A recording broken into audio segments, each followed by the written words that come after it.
அது ஒரு புகைவண்டி நிலையம். அங்கே ஒருத்தர் காலார நடந்து வந்துக்கிட்டு இருந்தார். அவர் தன்னுடைய வீட்டில் உட்காந்து ரொம்ப நேரம் எழுதுவார். எழுதுகிற நேரம் போக மற்ற நேரங்களில் தம்முடைய சொந்த வயல்களில் வேலை பார்ப்பார். அது முடிஞ்சதை என்ன பண்ணுவார்னா, பக்கத்தில் இருக்கிற புகைவண்டி நிலையத்துக்கு போவார். அங்கே கொஞ்சம் நேரம் அப்படியே காலார நடந்து வருவார். இது அவருடைய அன்றாட வழக்கம். அன்னைக்கு அது மாதிரி தான் அவர் நடந்து வந்துக்கிட்டு இருக்கிறார். அந்த சமயத்தில் அங்கே நடைமேடையில் ஒரு அம்மையார் நின்றுட்டு இருக்கிறாங்க. இவரை கண்டதும் கையை தட்டி கூப்பிட்டாங்க. இங்கே கொஞ்சம் வர முடியுமா அப்படின்னாங்க. இவர் போனார். என்னங்கன்னு விசாரித்தார். அந்த அம்மையார் விவரம் சொன்னார். ஐயா, நானும் என்னுடைய வீட்டுக்காரரும் இங்கே வந்தோம். அதுவும் நிற்கிதே, அந்த ரயிலில் ஏறி ஊருக்கு போகணும். என்னுடைய வீட்டுக்காரரு அதுவும் அந்த உணவு விடுதிக்கு போயிருக்கார், இன்னும் வரல. அவர் வர்றதுக்குள்ளே ரயில் புறப்பட்டுரும் போல இருக்கு. நீங்கள் ஓடி போய் அவரை அழைச்சிக்கிட்டு வர முடியுமா அப்படின்னு கேட்டாங்க. சரின்னார் இவர். உடனே அந்த அம்மா தன்னுடைய கணவர் எப்படி இருப்பார் அப்படிங்கிற அடையாளங்களை கொஞ்சம் சொல்லி அனுப்புனாங்க. போய் தேடிக்கிட்டு இருக்க வேண்டாமேங்கிறதுக்காக. பார்க்குறதுக்கு இப்படி இருப்பார், இந்த மாதிரி ஆடை அணிஞ்சிருப்பார் அப்படின்னு விவரமாக சொன்னாங்க. அதை அவர் கவனமாக கேட்டுக்கிட்டார். நீங்கள் போய் அழைச்சிட்டு வாங்க, வந்த உடனே உங்களுக்கு உண்டான கூலியையும் கையோடு கொடுத்து விட்றேன் அப்படின்னாங்க அந்த அம்மா. இவர் போனார். அந்த அம்மா சொன்ன அடையாளங்களை வச்சு அவர் வீட்டுக்காரரை கையோட கூட்டிகிட்டு வந்துட்டார். கொண்டுட்டு வந்து அந்த அம்மா கிட்ட ஒப்படைச்சார். உடனே அவரும் ஏற்கனவே சொன்ன பிரகாரம் அவருக்கான கூலி பணத்தையும் கொடுத்தாங்க. அவரும் எதுவும் மறுப்பு சொல்லாமல் அதை வாங்கிக்கிட்டார். வாங்கிக்கிட்டு திரும்பினார். அந்த சமயத்தில் எதிரில் வந்த ஒருத்தர் அவர் அடையாளம் கண்டுபிடிச்சிக்கிட்டார். அவங்க ரெண்டு பேரும் பேசிக்கிறது இவங்க காதில் விழுந்தது. அப்போ தான் இவங்களுக்கு அது புரிஞ்சுது. இவங்ககிட்ட கூலி வாங்கினவர் யாருன்னா, அவர் தான் பேரறிஞர் லியோ டால்ஸ்டாய் அப்படிங்கிறது புரிஞ்சுது. அவங்க ரெண்டு பேரும் பேசிக்கிறத வச்சு. ரஷ்ய நாட்டின் மிகப்பெரிய ஞானி லியோ டால்ஸ்டாய், சோவியத் நாட்டின் ஈடு இணையற்ற இலக்கிய மேதை. இது தெரிஞ்ச உடனே அந்த அம்மா அவர்கிட்ட ஓடினாங்க. ஐயா, உங்களுக்காக நான் கூலி கொடுத்தேன், நான் பெரிய தவறு பண்ணிவிட்டேன் அப்படின்னு சொல்லி வருத்தப்பட்டாங்க.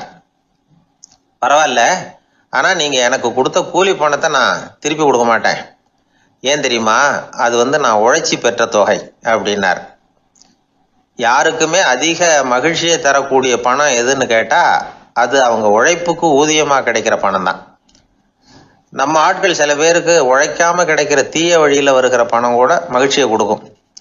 ஒரு பெரிய தொழிற்சாலை, அதோட முதலாளி கடுமையான ஒரு கட்டுப்பாடு விதிச்சிருந்தார். அது என்ன கட்டுப்பாடுன்னா, இந்த தொழிற்சாலைக்கு உள்ள யாரும் சிகரெட்டு பிடிக்கக்கூடாது அப்படிங்கிறது தான். ஒரு நாள் இந்த முதலாளி தன்னுடைய தொழிற்சாலையை சுற்றி பார்த்துக்கிட்டு வரார். அப்போது ஒரு இளைஞன் உள்ள சிகரெட்டு பிடிச்சிக்கிட்டு இருந்தான். அதை பார்த்து விடுறார். அவ்வளவுதான், அவருக்கு கோபம் வந்துட்டுது. உடனே உதவியாளரை கூப்பிட்டார். அதோ பாரு, அந்த சிகரெட்டு பிடிச்சிக்கிட்டு இருக்கிறானே, அவன் கணக்கை முடித்து வெளியில் அனுப்பி வச்சிரு அப்படின்னு உத்தரவு போட்டார். அது பிரகாரம் உடனே அவனை அழைச்சிட்டு போய் கணக்கு பார்த்து சம்பள பாக்கி, அப்புறம் உதவித்தொகை எல்லாத்தையும் மொத்தமாக கையில் கொடுத்து வெளியில் அனுப்பி வச்சுட்டாங்க. அவன் பணத்தோடு வெளியில் வந்தான். ஏதோ யோசனை பண்ணபடியே நின்றுக்கிட்டு இருந்தான். அவன், என்னப்பா யோசிக்கிற அப்படின்னாரு எதிரில் வந்தவர். இவன் சொன்னான், ஒன்றும் இல்லை, என்னோட நண்பன் ஒருத்தனை பார்க்கறதுக்காக உள்ளே போனேன். பேர் என்னன்னு கேட்டுவிட்டு ஒரு 50,000 ரூபா பணத்தையும் கொடுத்து வெளியில் அனுப்பி வச்சுட்டாங்க. அதுதான் ஏன்னு புரியல, யோசனை பண்ணிகிட்டு இருக்கிறேன் அப்படின்னு நானாக்குவேன். அதனால் நாம் உழைச்சி சம்பாதிக்கிற பணம் தான் உயர்வு, சும்மா வர்ற பணம்லாம் மகிழ்ச்சியை தராது அப்படிங்கிறத புரிஞ்சுக்கணும். அப்பேற்பட்ட ஞானி, ரஷ்ய மேதை, அவர் பாருங்க, அந்த பணத்தை வாங்கின பணத்தை திருப்பி கொடுக்க மாட்டேன்னு விட்டார். ஏன்னா அது உழைத்து பெற்ற தொகை, அதை நான் கொடுக்க மாட்டேன்னார். அதனால் நமக்கு செல்வம் சேர்க்கறது பெருசு இல்லை, அந்த சேருகிற செல்வம் நமக்கு மகிழ்ச்சியை கொடுக்கணும். அதுக்கு என்ன வழின்னா, நாம் உழைத்து சம்பாதிக்கணும் அப்படிங்கிறத அதிலிருந்து புரிஞ்சிக்க வேண்டியது ரொம்ப அவசியம். அதனால் உழைப்போம் உயர்வோம், இதுதான் வெற்றியின் ரகசியம். ஒரு ஆள் அசையாமல் கிடக்கிறார், அவர் இருக்காரா போயிட்டாராங்கிறத எப்படி முடிவு பண்ணுறோம்? அவர் மூக்குக்கு முன்னாடி புறங்கையை வச்சு பார்க்குறோம், மூச்சு வருதா இல்லையா அப்படிங்கிறத கண்டுபிடிக்கிறதுக்காக. மூச்சுங்கிறது அவ்வளவு முக்கியமான ஒரு விஷயம். சுவாசம் இல்லைன்னா எதுவுமே இல்லை. நம்ம பூமி இருக்க அது கூட சுவாசிக்குதுங்கிறத சோவியத் விஞ்ஞானிகள் கண்டுபிடிச்சிருக்கிறாங்க. பூமிக்கு மேலே இருக்கிற மண் அடுக்கில் காற்றில் உள்ள ஆக்சிஜன் ஆக்சிகரணம் அடையுது அப்படின்னு தான் இதுவரைக்கும் எல்லாரும் நம்பிக்கிட்டு இருந்தாங்க. ஆனால் இப்போ என்ன கண்டுபிடிச்சிருக்கிறாங்கன்னா, அந்த ஆக்சிஜன் பூமிக்குள்ள 1 கிலோமீட்டர் ஆழம் வரைக்கும் ஊடுருவி போகுதான். பூமிக்குள்ள 2 பக்கமும் பல கிலோமீட்டர் வரைக்கும் பரவுதான். பூமிக்குள்ள இருக்கிற நீர்நிலை அடுக்குகள் தான் நுரையீரல் செய்கிற வேலையை செய்யுதான். நம்ம உடம்புல நுரையீரல் இல்லைன்னா ஒன்றும் நடக்காது. ஒரு மரத்தை தலைகீழாக தொங்க போட்டால் எப்படி இருக்கும் அப்படி யோசிச்சு பாருங்க. அப்படி தான் இதுவும் நுரையீரலும் அப்படி தான் இருக்கும். வலது பக்கம் ஒன்று, இடது பக்கம் ஒன்று. வலது பக்கம் நுரையீரல் கொஞ்சம் பெருசாக இருக்கும். நுட்பமான நரம்பு குழாய்கள் அதில் இருக்கும். கோடிக்கணக்கான நுண்ணிய குழாய்களை வச்சுக்கிட்டு தான் அது வேலை செய்யுது. 25 கோடி குழாய்கள் இருக்கும். அதை அப்படியே முழுசாக பிரித்து பரப்புனா ஒரு டென்னிஸ் கோர்ட்டில் பாதி பரப்பளவு இருக்குமா. நுரையீரல் நிறம் கருஞ்சிவப்பு தான். புகை அதிகமாக உள்ளே போச்சுன்னா அது கருப்பாயிடுது. காற்றுல உள்ள பிராணவாயுவை இது இழுத்து எடுத்துக்கிட்டு ரத்தத்தை சுத்தப்படுத்துகிற முக்கியமான வேலையை இது செய்யுது. அசுத்த காற்றை வெளியில் அனுப்பி வச்சுருது. ஒருத்தர் வேகமாக ஓடி வர்றார், அவருக்கு மூச்சு இறைக்கும். பயங்கரமாக எதையாவது பார்த்து விடுறார், உடனே மூர்ச்சி ஆகிடுவார். இது மாதிரி சமயங்களில் வேற எந்த தூண்டுதலும் இல்லாமல் நுரையீரல் தானாகவே இயங்கும். இப்படி ஒரு அவசியம் ஏற்படுறப்போ இயக்கத்தை தூண்டி விடுற முக்கியமான இணைப்பு மூளைக்கு கீழே முதுகு எலும்புக்கு மேற்பகுதியில் இருக்குது. அது உடனே சுவாசத்துக்கு அவசர உதவியை கொடுக்குது. இப்போ ஒருத்தர் பேசாமல் உட்காந்துருக்கார். இந்த சமயத்தில் அவருக்கு 1 பங்கு காற்று தேவைப்படுதுன்னு வச்சுக்கோங்க. அவர் எழுந்திரிச்சு நடக்கும் பொழுது 1.5 மடங்கு தேவைப்படும். ஓடினார்னா 3 மடங்கு தேவைப்படும். படுத்திருக்கிறப்ப 1/2 மடங்கு தான் தேவைப்படும். இதுக்கு நிமிஷத்துக்கு 16 தடவை மூச்சு விட்டாகணும். இப்படி சாதாரணமாக உள்ளே இழுக்கிற காற்று கொஞ்சம்தான் இருந்தாலும் இது மாதிரி 8 மடங்கு காற்றை உள்ளே இழுத்து வச்சுக்கிற சாமர்த்தியம் நுரையீரலுக்கு இருக்குதான். தண்ணி, நுண்கிருமிகள், ரசாயன பொருள் இப்படி எது உள்ளே போனாலும் நுரையீரல் சமாளிச்சுக்கும். 30 வருஷமாக விடாத புகை பிடிக்கிறவர் தொடர்ந்து உள்ளே அனுப்பி வைக்கிற புகையை கூட சமாளிக்குதுன்னா பார்த்துங்களேன். உள்ளே போகிற புகை நுட்பமான சுவாச முடிச்சுகளை அழிச்சு விடுது. கறி புகை அது மேலே படிஞ்சு உபயோகம் இல்லாமல் பண்ணிவிடுது. ஆனாலும் தேவைக்கு அதிகமாக 8 மடங்கு கூடுதலாக சுவாச முடிச்சுகள் நம்ம உடம்புக்குள்ளே இருக்கிறதுனால சமாளிக்க முடியுது. சமாளிக்க முடியலன்னா சில சமயம் மூச்சு திணறும். அதை ஒரு எச்சரிக்கையாக எடுத்துக்கிட்டு புகை பிடிக்கிற பழக்கத்தை விட்டுடணும். அதுதான் நல்லது. ஆனால் அப்படி யார் விடுறது? இணை பிரியாத 2 நண்பர்கள் இருந்தாங்களாம். 2 பேரும் விடாமல் சிகரெட் குடிக்கிறவங்க. அதில் ஒருத்தன் செத்து போட்டான். இன்னொருத்தன் அதுக்கப்புறம் 2 சிகரெட்டாக குடிக்க ஆரம்பித்தானா. ஏன் இப்படி பண்ணுறேன்னு கேட்டிருக்காங்க. நான் 1 சிகரெட்டு தான் குடிக்கிறேன். செத்து போன என்னுடைய ஃப்ரெண்டு இருக்கானே, செத்து போனவன், அவனுக்காக இன்னொரு சிகரெட்டு குடிக்கிறேன் அப்படின்னு நானா. இது ரொம்ப ஆபத்து, விட்டுடு அப்படின்னு சொல்லியிருக்காங்க. சரின்னு ஒத்துக்கிட்டான். ஆனால் அதுக்கப்புறமும் 1 சிகரெட் வீதமாக குடிச்சிக்கிட்டே இருந்தான். சிகரெட்டு பழக்கத்தை நீ இன்னும் விடலையான்னு கேட்டாங்களாம். அந்த பழக்கத்தை நான் எப்போவோ விட்டுட்டேன், இப்போ நான் குடிக்கிறது என் ஃப்ரெண்டுக்காக அப்படின்னு நானா. இவங்கெல்லாம் எப்படி திருந்துறது? வாய் விட்டு சிரிச்சா நோய் விட்டு போகும் அப்படின்னு சொல்றது உண்டு. அது என்ன வெறும் அலங்காரத்துக்காக சொன்ன வார்த்தையா, இல்லை அர்த்தத்தோடு சொன்ன வார்த்தையா அப்படின்னு யோசிச்சா அதில் நிஜமாவே அர்த்தம் இருக்குதுன்னு தான் தெரியுது. ஆதாரபூர்வமாக அதுக்கு சில நிரூபணங்களும் இருக்குது. நார்மன் கசின்ஸ் அப்படின்னு ஒருத்தர் இருந்தார். அவர் ஒரு அமெரிக்க பத்திரிகை ஆசிரியர். அவருக்கு ஏதோ ஒரு விதமான அழற்சி நோய், இன்ஃப்ளமேஷன் டிசீஸ். அது டாக்டர்கள்லாம் அதுக்கு என்ன விதமான வைத்தியமும் கிடையாது அப்படின்னு சொல்லி பல இதெல்லாம் பார்த்துட்டு கடைசியாக சொல்லிவிட்டாங்க அதுக்கு வைத்தியமே இல்லைன்ட்டாங்க. டாக்டர்கள் தான் சொல்லிவிட்டாங்களே, அதனால் இது இப்படியே இருந்துட்டு போகட்டும் அப்படின்னு விட்டுற வேண்டியது தானே. ஆனால் அவர் அப்படி நினைக்கல. உடனே அவர் என்ன பண்ணார்னா, ஆஸ்பத்திரி ரூமை காலி பண்ணார். ஹோட்டலில் போய் ஒரு ரூம் எடுத்துக்கிட்டார். அங்கே போனார்.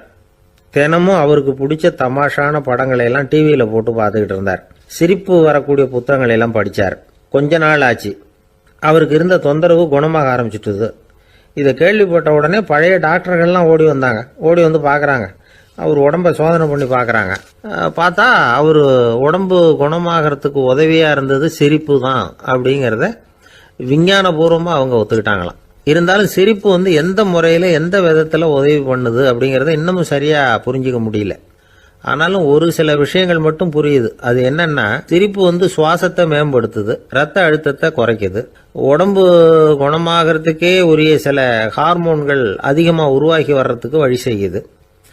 இந்த அளவுக்கு தான் சிரிப்போட செயல்பாட்டை நாம் புரிஞ்சிக்க முடியுது. இருந்தாலும் இதை பற்றி கண்டுபிடிக்க வேண்டியது இன்னமும் ஏராளமாக இருக்குது. அதையெல்லாம் விவரமாக கண்டுபிடிக்கிற வரைக்கும் நாம் காத்துக்கிட்டு இருக்க வேண்டியதில்லை. இப்போவே தாராளமாக சிரிக்கலாம். அதில் என்னத்துக்கு சிக்கணும்? காசா பணமா? சிரிப்புன்னா ஹாஹான்னு சத்தம் போட்டு சிரிச்சாதான் உடம்புக்கு நல்லதுன்னு இல்லை. லேசான புன்னகை கூட உடம்புக்கு நல்லது செய்யுமா. லேசாக புன்னகை பூத்தா அந்த சமயத்தில் நாம் எப்படி ஆகுது நம்ம உடம்புன்னா, உடம்பு பூரா அமைதி அடையுதான். இதையும் ஆதாரபூர்வமாக கண்டுபிடிச்சி தான் சொல்கிறாங்க. எப்போவாவது மனசு சங்கடமாக இருக்கிறப்போ கொஞ்சம் முயற்சி பண்ணி முகத்தில் புன்னகையை கொண்டுகிட்டு வந்து பாருங்கள். அதோட சுகம் உங்களுக்கு அனுபவித்து பார்த்தா தான் தெரியும். கண்ணும் உதடும் மலரும் பொழுது இருக்கிற ஆனந்தமே ஆனந்தம் அப்படிங்கிறாங்க அனுபவித்து பார்த்தவங்க. வாழ்க்கையில் நாம் தமாஷா இருக்கணும்னா அதுக்கு சில வழிகளையும் அவங்க சொல்லி வச்சிருக்கிறாங்க. முதல்ல நீங்கள் உற்சாகமாக இருக்கிறவங்க கூடவே அதிகமாக பழகணும். அவங்க கூடவே அதிக நேரம் இருக்கிறது மாதிரி பார்த்துக்கணும். அழுது வடிகிறவங்ககிட்டயே இருக்கக்கூடாது. அவங்கள அவாய்டு பண்ணுங்க. அவங்கள விட்டு விலகி வந்துடுங்க. உங்கள் முன்னாடி இருக்கிறவர் எப்பவும் மூஞ்சியை தொங்க போட்டுக்கிட்டே இருக்கிறவராக இருந்தால் கொஞ்ச நாளில் உங்கள் முகமும் அப்படியே ஆகிடுமா. ஜாக்கிரதையாக இருக்கணுமா. ரெண்டாவது, எடுத்ததுக்கெல்லாம் சீரியஸ் ஆகிடக்கூடாது. எதையும் நிதானமாக யோசிக்கணும். அடுத்தவங்க நம்மளை மதிக்கணுங்கிறதுக்காக நாம் பகட்டாக நடந்துக்கிறதுக்கு ஆசைப்படக்கூடாது. உங்களுக்கு பிடிச்ச தமாஷான வீடியோ படங்கள், புத்தகங்கள் இதையெல்லாம் லிஸ்ட்டு போட்டுக்கிட்டு முடிஞ்ச அளவுக்கு வாங்கி சேர்த்து வீட்டுக்குள்ளேயே ஒரு லைப்ரரி உண்டாக்கிக்கலாம். ஒரு பெரிய பிஸ்னஸ்மேன், ரொம்ப வெற்றிகரமாக பிஸ்னஸ் பண்ணுறவராம். அவர் எப்படின்னா அடிக்கடி ரயிலில் பிரயாணம் பண்ணுறப்போ நியூஸ் பேப்பரை வச்சுக்கிட்டு ரொம்ப சுவாரஸ்யமாக படிச்சுக்கிட்டே போகிறான். நியூஸ் பேப்பரில் அப்படி என்ன சுவாரஸ்யமான விஷயம் அப்படின்னு எட்டி பார்த்தா அதுக்குள்ளே ஒரு காமிக் புஸ்தகத்தை வச்சுக்கிட்டு படிச்சுக்கிட்டு இருப்பாராம். என்னங்க அப்படின்னு கேட்டால், என் மனசு லேசாக இருக்கிறதுக்கு இது ரொம்ப உதவியாக இருக்குது அப்படின்பாரான். அது ஒரு பக்கம் இருக்கட்டும். சிரிப்புன்னா எல்லா விதமான தமாஷும் உடம்புக்கு நல்லதுன்னு நினைச்சிடக்கூடாதான். ஜேம்ஸ் கரோல் அப்படிங்கிற அமெரிக்க உளவியல் நிபுணர் என்ன சொல்றாரு தெரியுமா? அடுத்தவங்களை குறை சொல்றது, கேலி பண்றது, நையாண்டி பண்றது, இது மாதிரியான நகைச்சுவையெல்லாம் நல்லது செய்யறது இல்லைங்கிறார் அவர். அடுத்தவங்களை தொந்தரவு பண்ணாத ஜோக்குகள் தான் எப்பவும் நல்லது. யாராவது ஜோக்கு சொன்னால் தாராளமாக சிரிக்கணும். ஒருத்தர் வந்தார், இன்னொருத்தரை கூட அழைச்சிக்கிட்டு என்கிட்ட காட்டினார். அவர் தன்னுடைய முகத்தை ரொம்ப சீரியஸாக வச்சுக்கிட்டு இருந்தார். என்னங்க விஷயம் அப்படின்னு விசாரித்தோம். வந்தவர் எங்களை பார்த்து சொன்னார், சார், இவர் கூட ஒரு பெரிய ப்ராப்ளம்னார். என்னன்னு, ஏதாவது ஒரு ஜோக்கு சொன்னால் உடனே சத்தம் போட்டு சிரிக்க ஆரம்பிச்சுடுறார் சார் அப்படின்னார். ஜோக்கை கேட்டுட்டு சிரிக்க ஆரம்பிச்சா அது ப்ராப்ளம் இல்லையே அப்படின்னு சொன்னோம். சிரிக்க ஆரம்பிக்கிறது ப்ராப்ளம் இல்லை சார், ஆனால் அப்படி ஆரம்பிக்கிற சிரிப்பை அதுக்கப்புறம் நிறுத்தவே மாட்டேங்கிறார். நாள் கணக்கில் அது பாட்டுக்கு போயிட்டு இருக்கு, அதுதான் ப்ராப்ளம் அப்படின்னார் அவர். ஒரு ஊரில் ஒரு மன்னர் இருந்தார். அவர் பக்கத்து தேசத்து மேலே படையெடுக்கணும்னு நினச்சிக்கிட்டு இருந்தார். அதையும் தன்னுடைய நாட்டோட சேர்த்துக்கணுங்கிற ஆசை. எப்போ படையெடுக்கலாம்னு யோசிச்சுக்கிட்டு இருந்தார். இப்படி யோசிச்சுக்கிட்டு இருந்த சமயத்தில் ஒரு பெரியவர் அவரை தேடிட்டு வந்தார். அவர் அடிக்கடி வருவார், அவர்கிட்ட பேசிக்கிட்டு இருப்பார். இப்போவும் அப்படி தான் வந்தார். என்ன மன்னா யோசனைன்னாரு. இவர் தன்னுடைய யோசனையை சொன்னார். இந்த சமயத்தில் மன்னருக்கு தாகம் எடுத்தது, தண்ணி குடிக்கணும் போல இருந்தது. உடனே அங்கே இருந்த ஒரு அரண்மனை பணியாளரை கூப்பிட்டார். போய் கொஞ்சம் தண்ணி கொண்டு வாப்பா அப்படின்னார். அந்த பணியாளர் போனார், ஒரு கோலையில் தண்ணி கொண்டு வந்தார். ராஜா கிட்ட நீட்டினார். ராஜா அதை வாங்கி குடிக்கிறதுக்காக வாய்கிட்ட கொண்டுட்டு போனார். அந்த நேரம் பார்த்து, மன்னா கொஞ்சம் பொறுங்கன்னார் இந்த பெரியவர். ஆவலோட குடிக்க போன மன்னர் அப்படியே நிறுத்திக்கிட்டு பெரியவரை பார்த்தார். இப்போ அந்த பெரியவர் சொன்னார், மன்னா, இப்போ உங்களை விட வலிமை உள்ள ஒரு சக்தி உங்களுக்கு தண்ணி கொடுக்க மறுத்துடுதுன்னு வைங்க, உங்களை குடிக்க விடாமல் தடுத்துடுது அப்படின்னா, இப்போ இந்த ஒரு கோவள தண்ணீரை என்ன விலை கொடுத்து வாங்குவீங்க அப்படின்னு கேட்டார். இப்போ எனக்கு இருக்கிற தாகத்துக்கு என்னுடைய அரசாங்கத்தில் பாதியையாவது கொடுத்து இந்த தண்ணியை வாங்கறதுக்கு தயங்க மாட்டேன்னார் அவர். சரி, இப்போ அந்த தண்ணியை குடிங்கன்னார் பெரியவர். மன்னர் ஆவலோடு அந்த தண்ணியை குடிச்சு முடிச்சார். அதுக்கப்புறம் கொஞ்ச நேரம் தன்னுடைய படையெடுப்பை பற்றி சொல்லிக்கிட்டு இருந்தார். கொஞ்ச நேரம் கழித்து மறுபடியும் இந்த பெரியவர் கேட்டார், மன்னா, இப்போ நீங்கள் ஒரு கோவள தண்ணீரை குடிச்சு முடிச்சுட்டீங்க. இப்போ அந்த தண்ணீர் உங்கள் உடம்பை விட்டு வெளியில் வரக்கூடிய பாதை அடப்பட்டு போச்சு அப்படின்னு வச்சுங்க, அதை வெளியேற்றுவதற்காக நீங்கள் எவ்வளவு செலவழிப்பீங்க அப்படின்னு கேட்டார். மன்னர் யோசனை பண்ணார். அப்படி ஒரு நிலைமை ஏற்பட்டு போச்சுன்னா என்னுடைய அரசாங்கம் பூராவையும் அதுக்கு ஈடாக தர்றதுக்கு கூட தயங்க மாட்டேன்னார். இப்போ அந்த பெரியவர் சொன்னார், எந்த அரசாங்கத்தின் மதிப்பு ஒரு கோவள தண்ணீர் அளவுக்கு கூட இல்லையோ அந்த அரசாங்கத்தை அடையணுங்கிற பேராசையில் மனிதர்கள் தங்களுடைய சகோதரர்கள் கூடவே சண்டை போட்டுக்கிறாங்களே, அதில் ஏதாவது அர்த்தம் இருக்குதா அப்படின்னாராம். மன்னருக்கு இப்பதான் அர்த்தம் புரிஞ்சுதான். மனசுல தெளிவு உண்டாச்சு. தன் மனசுக்குள்ள உண்டான வெறியை விரட்டி அடிச்சு விட்டார். அதுக்கப்புறம் நிம்மதியாக ஆட்சி புரிஞ்சார். இப்படி ஒரு கதை. உயிருக்கு என்ன விலை கொஞ்சம் யோசனை பண்ணி பாருங்க. ஆனால் அது இப்போ எவ்வளோ மலிவாக போயிட்டுது, அதையும் யோசனை பண்ணி பாருங்களேன். ஆசை பேராசையாக மாறுது, அப்புறம் அது வெறியாக ஆகுது, அதுக்கப்புறம் பைத்தியம் பிடிக்குது. இந்த காலத்து மனிதர்களுக்கு 2 விதமான பைத்தியம் பிடிச்சிருக்கிறதாக ஒரு பெரியவர் சொல்கிறார். ஒன்று பணம், இன்னொன்று அதிகாரம். இதெல்லாம் எவ்வளவு காலத்துக்கு நீடிக்கும்? ஒரு சர்வாதிகார நாட்டில் 3 பேர் ஜெயிலில் இருட்டு அறையில் பேசிக்கிட்டு இருக்கிறாங்க. நீ எப்படி இந்த ஜெயிலுக்கு வந்த அப்படின்னு ஒருத்தர் கேட்டாராம். இந்த நாட்டு ராஜாவை ஆதரித்து நான் பிரச்சாரம் பண்ணினேன், அதனால் கூட்டத்தில் தகராறு வந்துட்டுது, கலவரமாக போச்சு, அதுக்கு நான் தான் காரணம்னு அரெஸ்ட் பண்ணி இங்கே கொண்டாந்து போட்டாங்க அப்படின்னாராம் அவர்.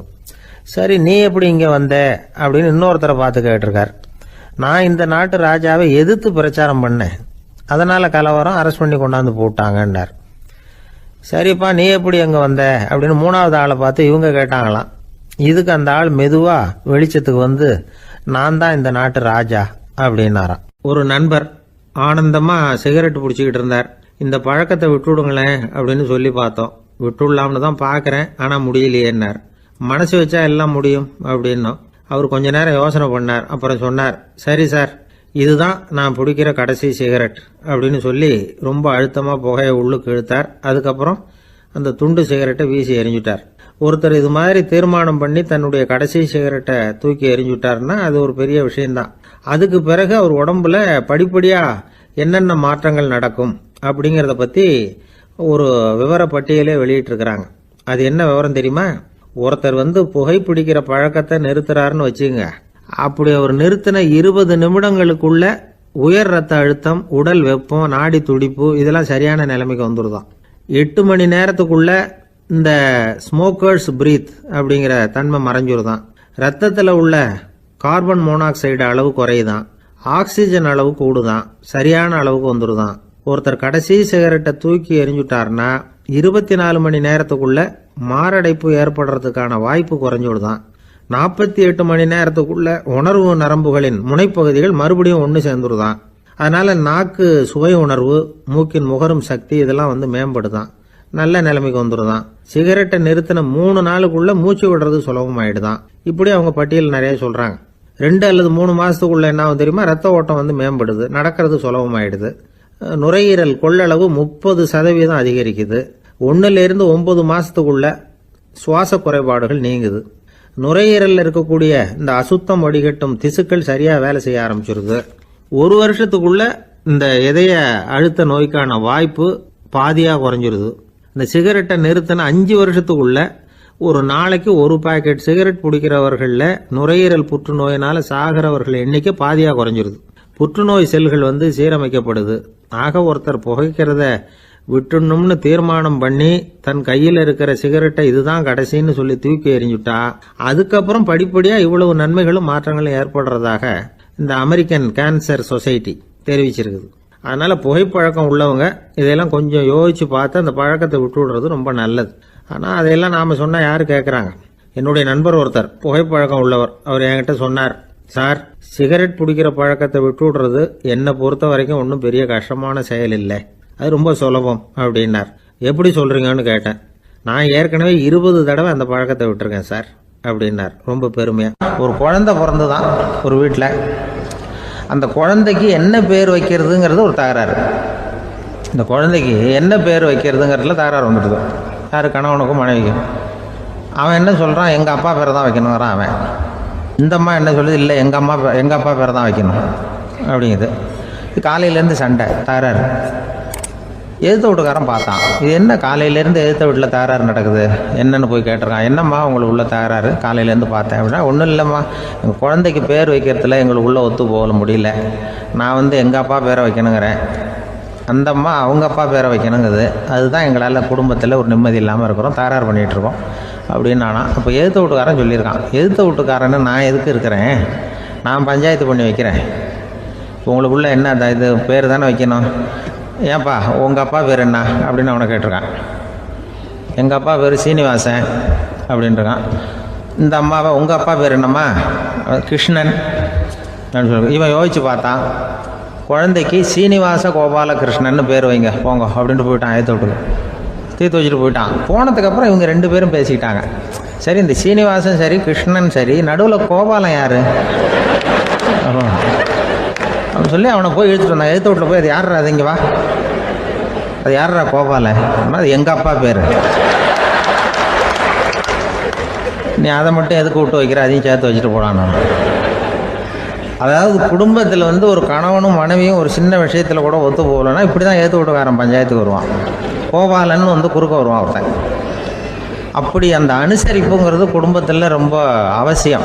கணவனும் மனைவி அது ஒன்றுக்கு மேலே இந்த கல்யாணம் பண்ணிக்கிறாங்க, அது ரொம்ப அவஸ்தை. ஒருவனுக்கு ஒருத்திங்கிறது நம்ம இதெல்லாம் சொல்கிறது.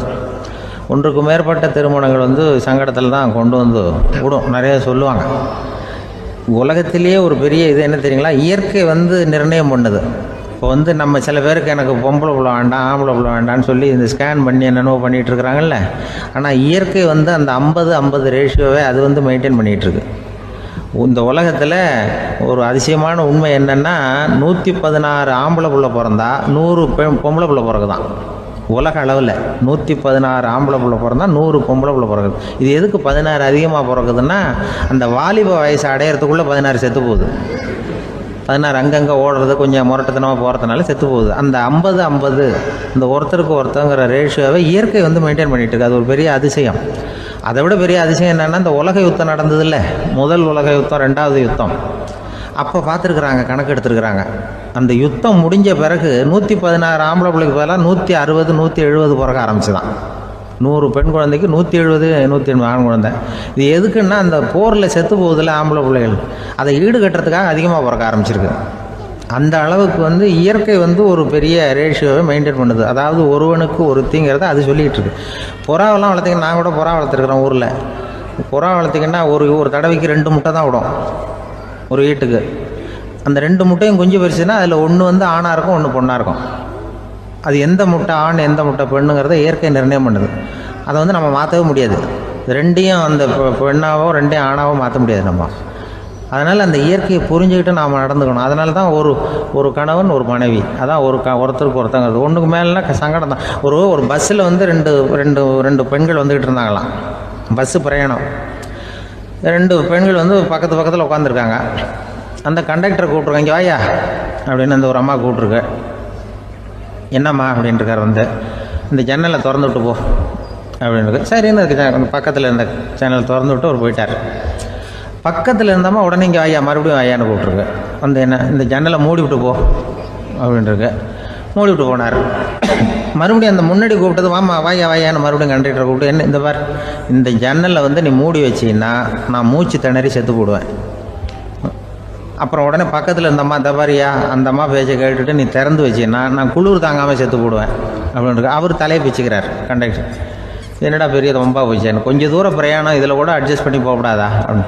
அப்போ அந்த பஸ்ஸில் பின்னாடி ஒருத்தன் கடைசி சீட்டில் வெயில் தாங்காமல் சட்டையெல்லாம் கட்டி போட்டுட்டு ஒரு கிராமத்து ஆள் பீடி குடிச்சிட்டு வரான். அவர் கூப்பிட்ருக்கான் அந்த ஆள், அந்த கண்டக்டர் இங்கே வாயா அங்கே என்ன தகராறு அப்படின்னு. அந்த எதிர்த்து வீட்டுக்காரன் வந்தானே முன்னாடி பஞ்சாயத்துக்கு, அது மாதிரி கண்டக்டர் இங்கே வாயா, அவன் ஏன் நீ என்ன சொல்ல போகிற அப்படின்ட்டு வந்திருக்கான். சட்டையெல்லாம் கட்டி போட்டு பீடி குடிக்கிறான். பீடி புகையை ஊதி விட்டு அங்கே என்ன தகராறு அப்படின்னு கேட்டிருக்கான். ஒன்றும் இல்லையா, அந்த அம்மா வந்து ஜன்னலை திறந்தா செத்து போவேங்கிறது, இந்த அம்மா ஜன்னலை மூடுனா செத்து போவேங்கிறது, நான் என்னையா பண்ணுறது ஒரு ஆள், இதுக்கு ஏன் கவலைப்படுறேன், நான் சொல்கிறத கேள்வி, நான் தீர்த்து வைக்கிறேன் பிரச்சனையை அப்படின்னு சொல்லிவிட்டு பீடியை எடுத்துக்கிட்டு புகையை ஊதிவிட்டு சொன்னானா, கொஞ்ச நேரம் அந்த ஜன்னலை மூடி வை, அந்த அம்மா செத்து போவோம், அப்புறம் திறந்து வை, இந்த அம்மா செத்து போவோம், நாம் நிம்மதியாக போகலாம் அப்படின்னு சொல்லிட்டு பீடி குடிக்க ஆரம்பிச்சிட்டான். அவருக்கு கோவம் வந்துட்டுது கண்டக்டருக்கு. உனக்கு என்னையா நீ பாட்டுக்கு சொல்லிட்டு போடுவ, அந்த 2 அம்மாவும் செத்து போச்சுன்னா அவங்க வீட்டுக்காரனுக்கெல்லாம் யார் பதில் சொல்கிறது அப்படின்னா, கவலையே படாத, 2 பேருக்கும் நான் தான் வீட்டுக்காரன். அதனால தான் அந்த யோசனையை சொன்னேன் அவங்ககிட்ட.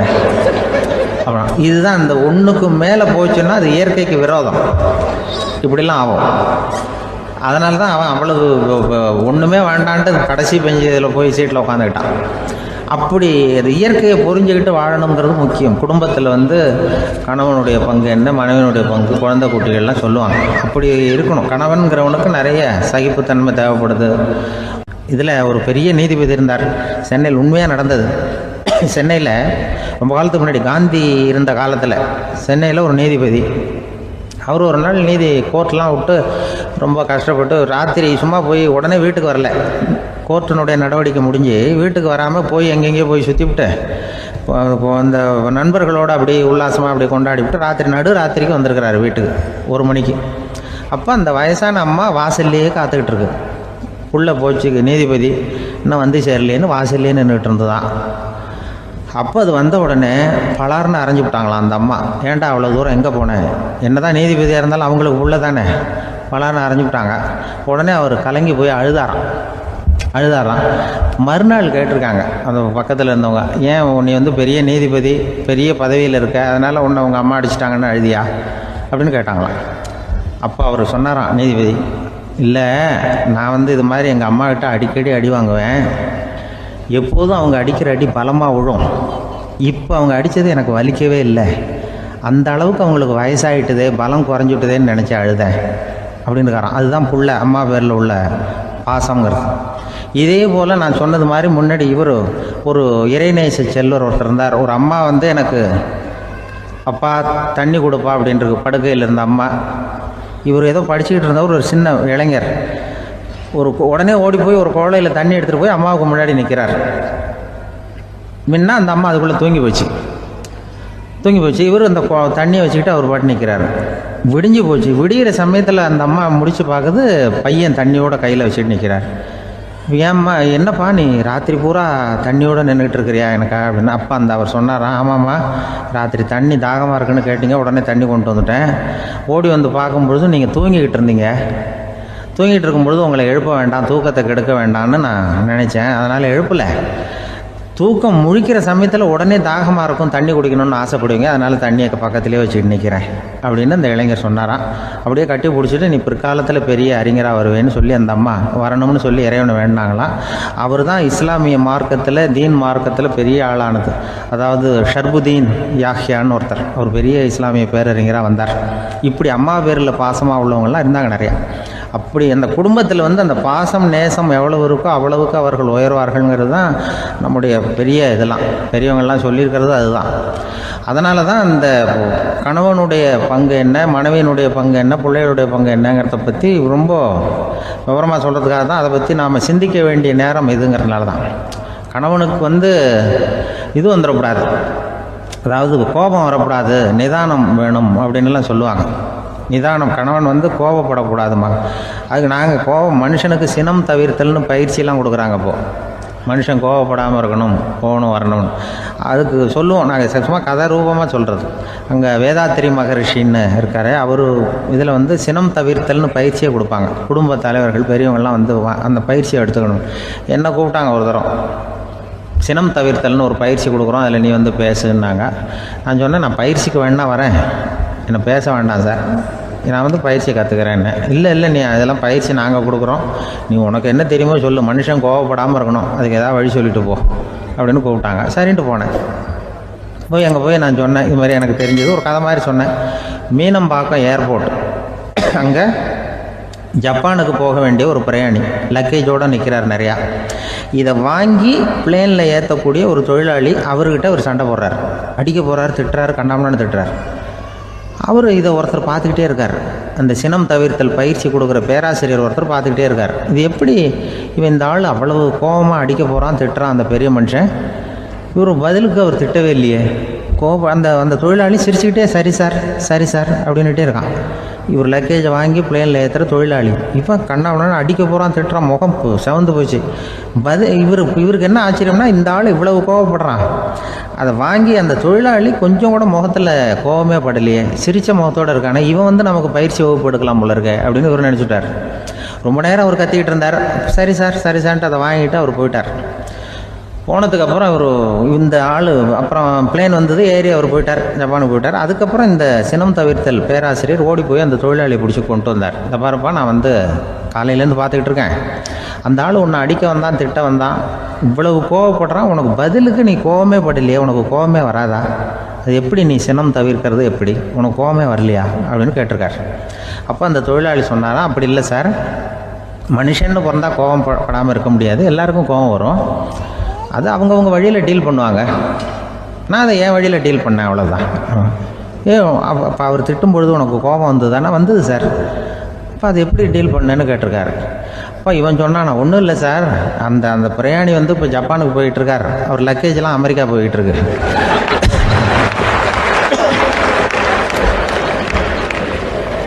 இதுக்கு நாம் எதுக்கு சார் அனாவசியமாக அவன்கிட்ட போய் சண்டை போட்டுக்கிட்டேன்? அவன் மாற்றி ஏற்றி விட்டா அவன் போய் பார்த்துக்கிறான் எங்கேயாவது. அதுதான் நான் சினம் தவிர்க்கிற வழி அவன் சொன்னாரான். உடனே இதை தான் எனக்கு தெரிஞ்சது கோபம் வராமல் இருக்கிறதுன்னு நாங்கள் பேசினேன் அந்த கூட்டத்தில். அதுக்கப்புறம் இன்ன வரைக்கும் அவங்க கூப்பிடுறதே இல்லை என்ன. ஏன்னா நாங்கள் வந்து முறையாக ஒருத்தன் கோவப்படாமல் இருக்கிறதுக்கு என்ன வழின்னு சொல்லி கொடுத்துட்ருக்குறோம். நீ இப்படி பண்ணுறியப்பா அப்படின்னு சொல்லி. இப்போ எப்படின்னா, ஒரு 600 வருஷத்துக்கு முன்னாடி மனுஷனுக்கு இருந்த நெருக்கடி இருக்குது பாருங்கள். ஒரு 600 வருஷத்துக்கு முன்னாடி மனுஷனுக்கு எவ்வளோ நெருக்கடி இருந்ததோ அதுபோல் 40 பங்கு இப்போ அதிகமாகிட்டு தான் கண்டுபிடிச்சி சொல்லியிருக்கிறாங்க. அவ்வளவு நெருக்கடிக்கு மத்தியில் நாம் வாழ்ந்துக்கிட்டு இருக்கிறோம். ஒரு 600 வருஷத்துக்கு முன்னாடி என் தலையில் 1 கிலோ வச்சுக்கிட்டு நின்னேன்னு வைங்க, இப்போ 40 கிலோ வச்சுக்கிட்டு நிற்கிறேன். அப்படி ஒவ்வொரு மனுஷனுக்கும் வாழ்க்கையில் நெருக்கடி அதிகமாக போச்சு. இப்போ இந்த நெருக்கடியில் முன்னாடிலாம் யாரோ ஒருத்தர் தான் தியானம் பண்ணுவாங்க. தியானம்னா ஒருத்தர் 2 பேர் காட்டுக்கு போய் தியானம் பண்ணிகிட்டு இருப்பாங்க 600 வருஷத்துக்கு முன்னாடி. இப்போ வீட்டுக்கு வீடு தியானம் நடக்குது. ஏன்னா அந்தளவுக்கு வாழ்க்கையில் ஒரு நிம்மதி வேணும் அப்படின்னு சொல்லி பண்ணிட்டாங்க. அதுக்கு தான் இயற்கை கொடுத்துருக்கிற ஒரு இயற்கையான வைத்தியம்தான் சிரிப்புங்கிறது. இதை பற்றி பெரியவங்கள்லாம் இப்போ ஆராய்ச்சி பண்ணிகிட்டு இருக்கிறாங்க. சிரிப்புங்கிறது நாம் பிறந்து ஒரு 6 மாதத்தில் தான் முதல் தடவையாக விவரமாக சிரிக்க ஆரம்பிக்கிறோமா. நாம் பிறந்து 6 மாதத்துக்கு, அதாவது முதல் தடவை சிரிக்க ஆரம்பிக்கிறது ஒரு 6ஆவது வாரம், 1.5 மாதத்தில் தான் குழந்தை வந்து விவரமாக சிரிக்க ஆரம்பிக்குது. அப்புறம் அப்படியே சிரிக்க ஆரம்பிக்கிறோமா. அதெல்லாம் இப்போ கணக்கு எடுத்துருக்குறாங்க. ஒரு குழந்தை ஒரு நாளைக்கு 200 தடவை சிரிக்குதான் ஒரு குழந்தை. பெரியவங்கள்லாம் 15 தடவை சிரிக்கிறாங்களாம். 200 தடவை சிரிச்சுக்கிட்டு இருந்த நாம் அப்படியே குறைஞ்சி 15 ஆகிட்டு. அதனால தான் இருதய நோயெல்லாம் வருது, ஹார்ட் அட்டாக்லாம் வருதுன்னு கண்டுபிடிச்சிருக்கிறாங்க. 200 சிரிப்புக்கு வந்து அது வந்து இயல்புத்தன்மை, மனுஷனுடைய இயல்புத்தன்மை சிரிக்கிறது. அதுக்கு ஜோக்கே தேவைப்படாது. ஆனால் இப்போ காலங்காலமாக நாம் என்ன போதிக்கப்பட்டு வந்திருக்கிறோம்னா, சிரிப்புங்கிறது ஒரு பாவமான செயல். ஒரு முதலாளிக்கு முன்னாடி தொழிலாளி சிரித்தா மரியாதை குறைச்சல், ஒரு கணவனுக்கு முன்னாடி மனைவி சிரித்தா மரியாதை குறைச்சல், அது மாதிரி ஒரு வாத்தியாருக்கு முன்னாடி பையன் சிரித்தா மரியாதை குறைச்சல், ஒரு ஆஃபீஸருக்கு முன்னாடி பியூனு சிரித்தா மரியாதை குறைச்சல், இப்படின்னு சொல்லி சிரிப்புங்கிறது ஏதோ மரியாதை குறைவான செயல்னு காலங்காலமாக நாம் போதிக்கப்பட்டு வந்திருக்கிறோம். இப்போ மரபு ரீதியாகவே அந்த சிரிப்பு வந்து நம்மகிட்ட சிறைப்பட்டுருக்கு தான், அடங்கி போச்சு. அந்த சிறைப்பட்டிருக்கிற சிரிப்பை வெளியில் கொண்டு வர்றதுக்கு தான் ஜோக்குன்னு ஒரு சாவியை போட வேண்டியிருக்கு. வேறு இந்த ஜோக்குக்கும் சிரிப்புக்கும் சம்மந்தம் இல்லை. அதை ஏற்கனவே இருக்கிறத வெளில கொண்டு வரதுக்கு ஒரு சாவி மாதிரி உபயோகப்படுதுன்னு இப்போ அதை பற்றி ஆராய்ச்சி பண்ணுறவங்களாம் சொல்கிறாங்க. ஏன்னா சிரிப்புக்கு ஜோக்கு தேவைப்படாது. இப்போ ஒரு குழந்தை தொட்டிலில் படுத்துருக்குன்னு வைங்களேன், குழந்தை தொட்டிலில் இருக்குது, அது முகத்துக்கிட்ட போய் ஒரு கிளுகிழுப்பை ஆட்டுங்க சிரிக்கும். அந்த கிளுகிழுப்பை சத்தமே சிரிக்க வைக்கிறதுல அதுதான் மனுஷனுடைய இயல்புத்தன்மை. அது என்ன ஜோக்காது? சத்தம். ஒரு கிளுகிழுப்பையை கொண்டு போய் குழந்தை முகத்துக்கிட்ட ஆட்டினா சிரிக்குதே, அதுதான் இயல்புத்தன்மை. அதே கிளுகிழுப்பையை ஒரு தாத்தா மூஞ்சிக்கிட்ட ஆட்டுங்க, கோவம் வந்துடும், அடிக்க வருவார். என்னடா விளையாட்டு இது அப்படிமாரு. ஏன்னா அவர் சிரிச்சுக்கிட்டு இருந்தவர், அப்படி இருந்தவர் ஒரு காலத்தில். ஒரு கிளுகிழுப்பைக்கு சிரித்தவர் ஒரு காலத்தில் இப்போ கோவப்படுறாருன்னா அந்த அளவுக்கு நம்ம மாறி போயிட்டே வந்துக்கிட்டு இருக்கிறோம். அதனால் வந்து அந்த இயல்புத்தன்மை மாறாமல் இருக்கணுங்கிறது ரொம்ப முக்கியம். அதுக்காக எல்லோரையும் குழந்தையாக்க முடியாது. மனுஷன் வந்து எல்லோரும் இனிமேல் வந்து வயசுங்கிறது கூட ஆகிட்டே தான் இருக்கும். அதுக்காக குறைச்சிக்கிட்டே போக முடியாது. அதுக்கு யாராவது மருந்து கண்டுபிடிச்சாதான் உண்டு. ஆனால் ஒருத்தர் மருந்து கண்டுபிடிச்சாராம், சொல்லுவாங்க. ஒரு டாக்டர் வந்து ஒரு மாத்திரை கண்டுபிடிச்சாராம். ஒரு மாத்திரை சாப்பிட்டா ஒரு வயசு குறையும், ஒரு மாத்திரை சாப்பிட்டா ஒரு வயசு குறையும் அப்படின்னு ஒரு மாத்திரையை கண்டுபிடிச்சிருக்காரு. ஒரு பாட்டி அம்மா, 90 வயசு பாட்டி, அது போயிருக்கு. அதே டாக்டர்கிட்ட போய், ஐயா எனக்கு ஒரு பாட்டில் மாத்திரை கொடுங்க, இந்த வயசு குறையிற மாத்திரை அப்படின்றது. அவர் ஒரு பாட்டில் கொடுத்தார் மாத்திரை. பாரும்மா பாட்டியம்மா, ஒரு மாத்திரை சாப்பிட்டா ஒரு வயசு குறையும், எடுத்துகிட்டு போகணும்னு கொடுத்துருக்காரு டாக்டர். இந்த 90 வயசு பாட்டி எடுத்துகிட்டு வீட்டுக்கு வந்துட்டு மறுநாள் அதே டாக்டர்கிட்ட போயிருக்கு, 30 வயசு பொண்ணாக போச்சான். 30 வயசு பொண்ணாக மாறி அதே டாக்டர்கிட்ட போயிருக்கு. இடுப்பில் ஒரு கை குழந்தை, அது சட்டை கிட்ட போடாமல் கட்டவரில் வாயில் வச்சுட்டு உட்காந்துருக்கு. நேராக டாக்டர்கிட்ட போய், டாக்டர் நேற்று வந்தேன், ஏதோ ஒரு மாத்திரை சாப்பிட்டா ஒரு வயசு குறையினீங்க, நான் ஏதோ ஒரு ஆர்வத்தில் ஒரு 30-40 மாத்திரை சாப்பிட்டேன், இப்படி ஆகிட்டேன் அப்படின்னு. இப்போ டாக்டர் சொல்லியிருக்காரு, இதுக்கு ஏமா வருத்தப்படுற, எல்லோரும் வந்து வயசு குறையணும்னு தான் நினைக்கிறாங்க, உனக்கு வயசு குறைஞ்சிட்டுது, நீ சந்தோஷப்படு, இதுக்கே மறுபடியும் என்னிட்ட வந்திருக்கிற அப்படின்னாரான் டாக்டர். அப்போ அந்த அம்மா சொல்லித்தேன், அதை என்னை பற்றி பரவாயில்ல டாக்டர், என் இடுப்பில் பாருங்கள் கை குழந்தை, இது சட்டை போடாமல் உட்காந்துருக்கு, கட்டவரில் வாயில் வச்சுட்டு உட்காந்துருக்கு, இது ரொம்ப ஆர்வத்தில் ஒரு 70 மாத்திரையை சாப்பிட்டு விட்டுது, இது என் வீட்டுக்காரரு.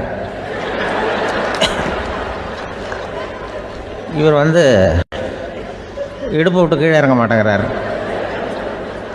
நான் எதையாவது கொடுத்து இனிமேதான் வயசை கூட்டி இறக்கி விடுங்க டாக்டர் அப்படின்னு தான். அவர் வந்து ஏதோ நமக்கும் இதுக்கும் சம்மந்தம் இல்லைங்கிறது மாதிரி கட்டாரில் வச்சுட்டு அவர் பாட்டு உட்காந்துருக்கார். ஏதோ நமக்கு இந்த உலகமே இல்லை, நமக்கு சம்மந்தம் இல்லைங்கிற மாதிரி உட்காந்துருக்காரு. இப்படியே நான் தூக்கிட்டு எங்கே அலையிறது இது அப்படின்னு தான். அதனால் வந்து வயசை குறைக்கிறது இயற்கைக்கு விரோதமாக நாம் பண்ண முடியாது. ஆனால் இந்த இயல்பு தன்மை மாறாமல் வச்சுக்கலாம். குழந்தை மாதிரி மாற முடியாதே தவிர அந்த குழந்தை தன்மையோடு வாழறதுக்கு கற்றுக்கணும். அதுதான் வாழ்க்கையில் இன்பமாக வாழறதுக்கு வழி. குழந்தைத்தனமாக இருக்கக்கூடாது, குழந்தை தன்மையோடு இருக்கணும்னு சொல்லுவாங்க. குழந்தை தன்மைங்கிறது வேறு, குழந்தைத்தனம்ங்கிறது வேறு. அப்படி ஒரு மாத்திரை கண்டுபிடிச்சிட்டா இப்போ யாராவது ஒருத்தவங்க இடுப்பில் குழந்தைய தூக்கிட்டு போனால் போய் கேட்கணும், ஏம்மா இது ஏன் வீட்டுக்காரரா உன் குழந்தையா அப்படின்னு கேட்டு அதுக்கப்புறம் அவருக்கு வணக்கம் சொல்லணும். இப்படிலாம் ஆகிடும் நிலைமை. இயற்கையை வந்து நம்ம மாற்ற முடியாது, அதுக்கு தகுந்தாப்புல தான் நாம் வந்து பண்ணணும்.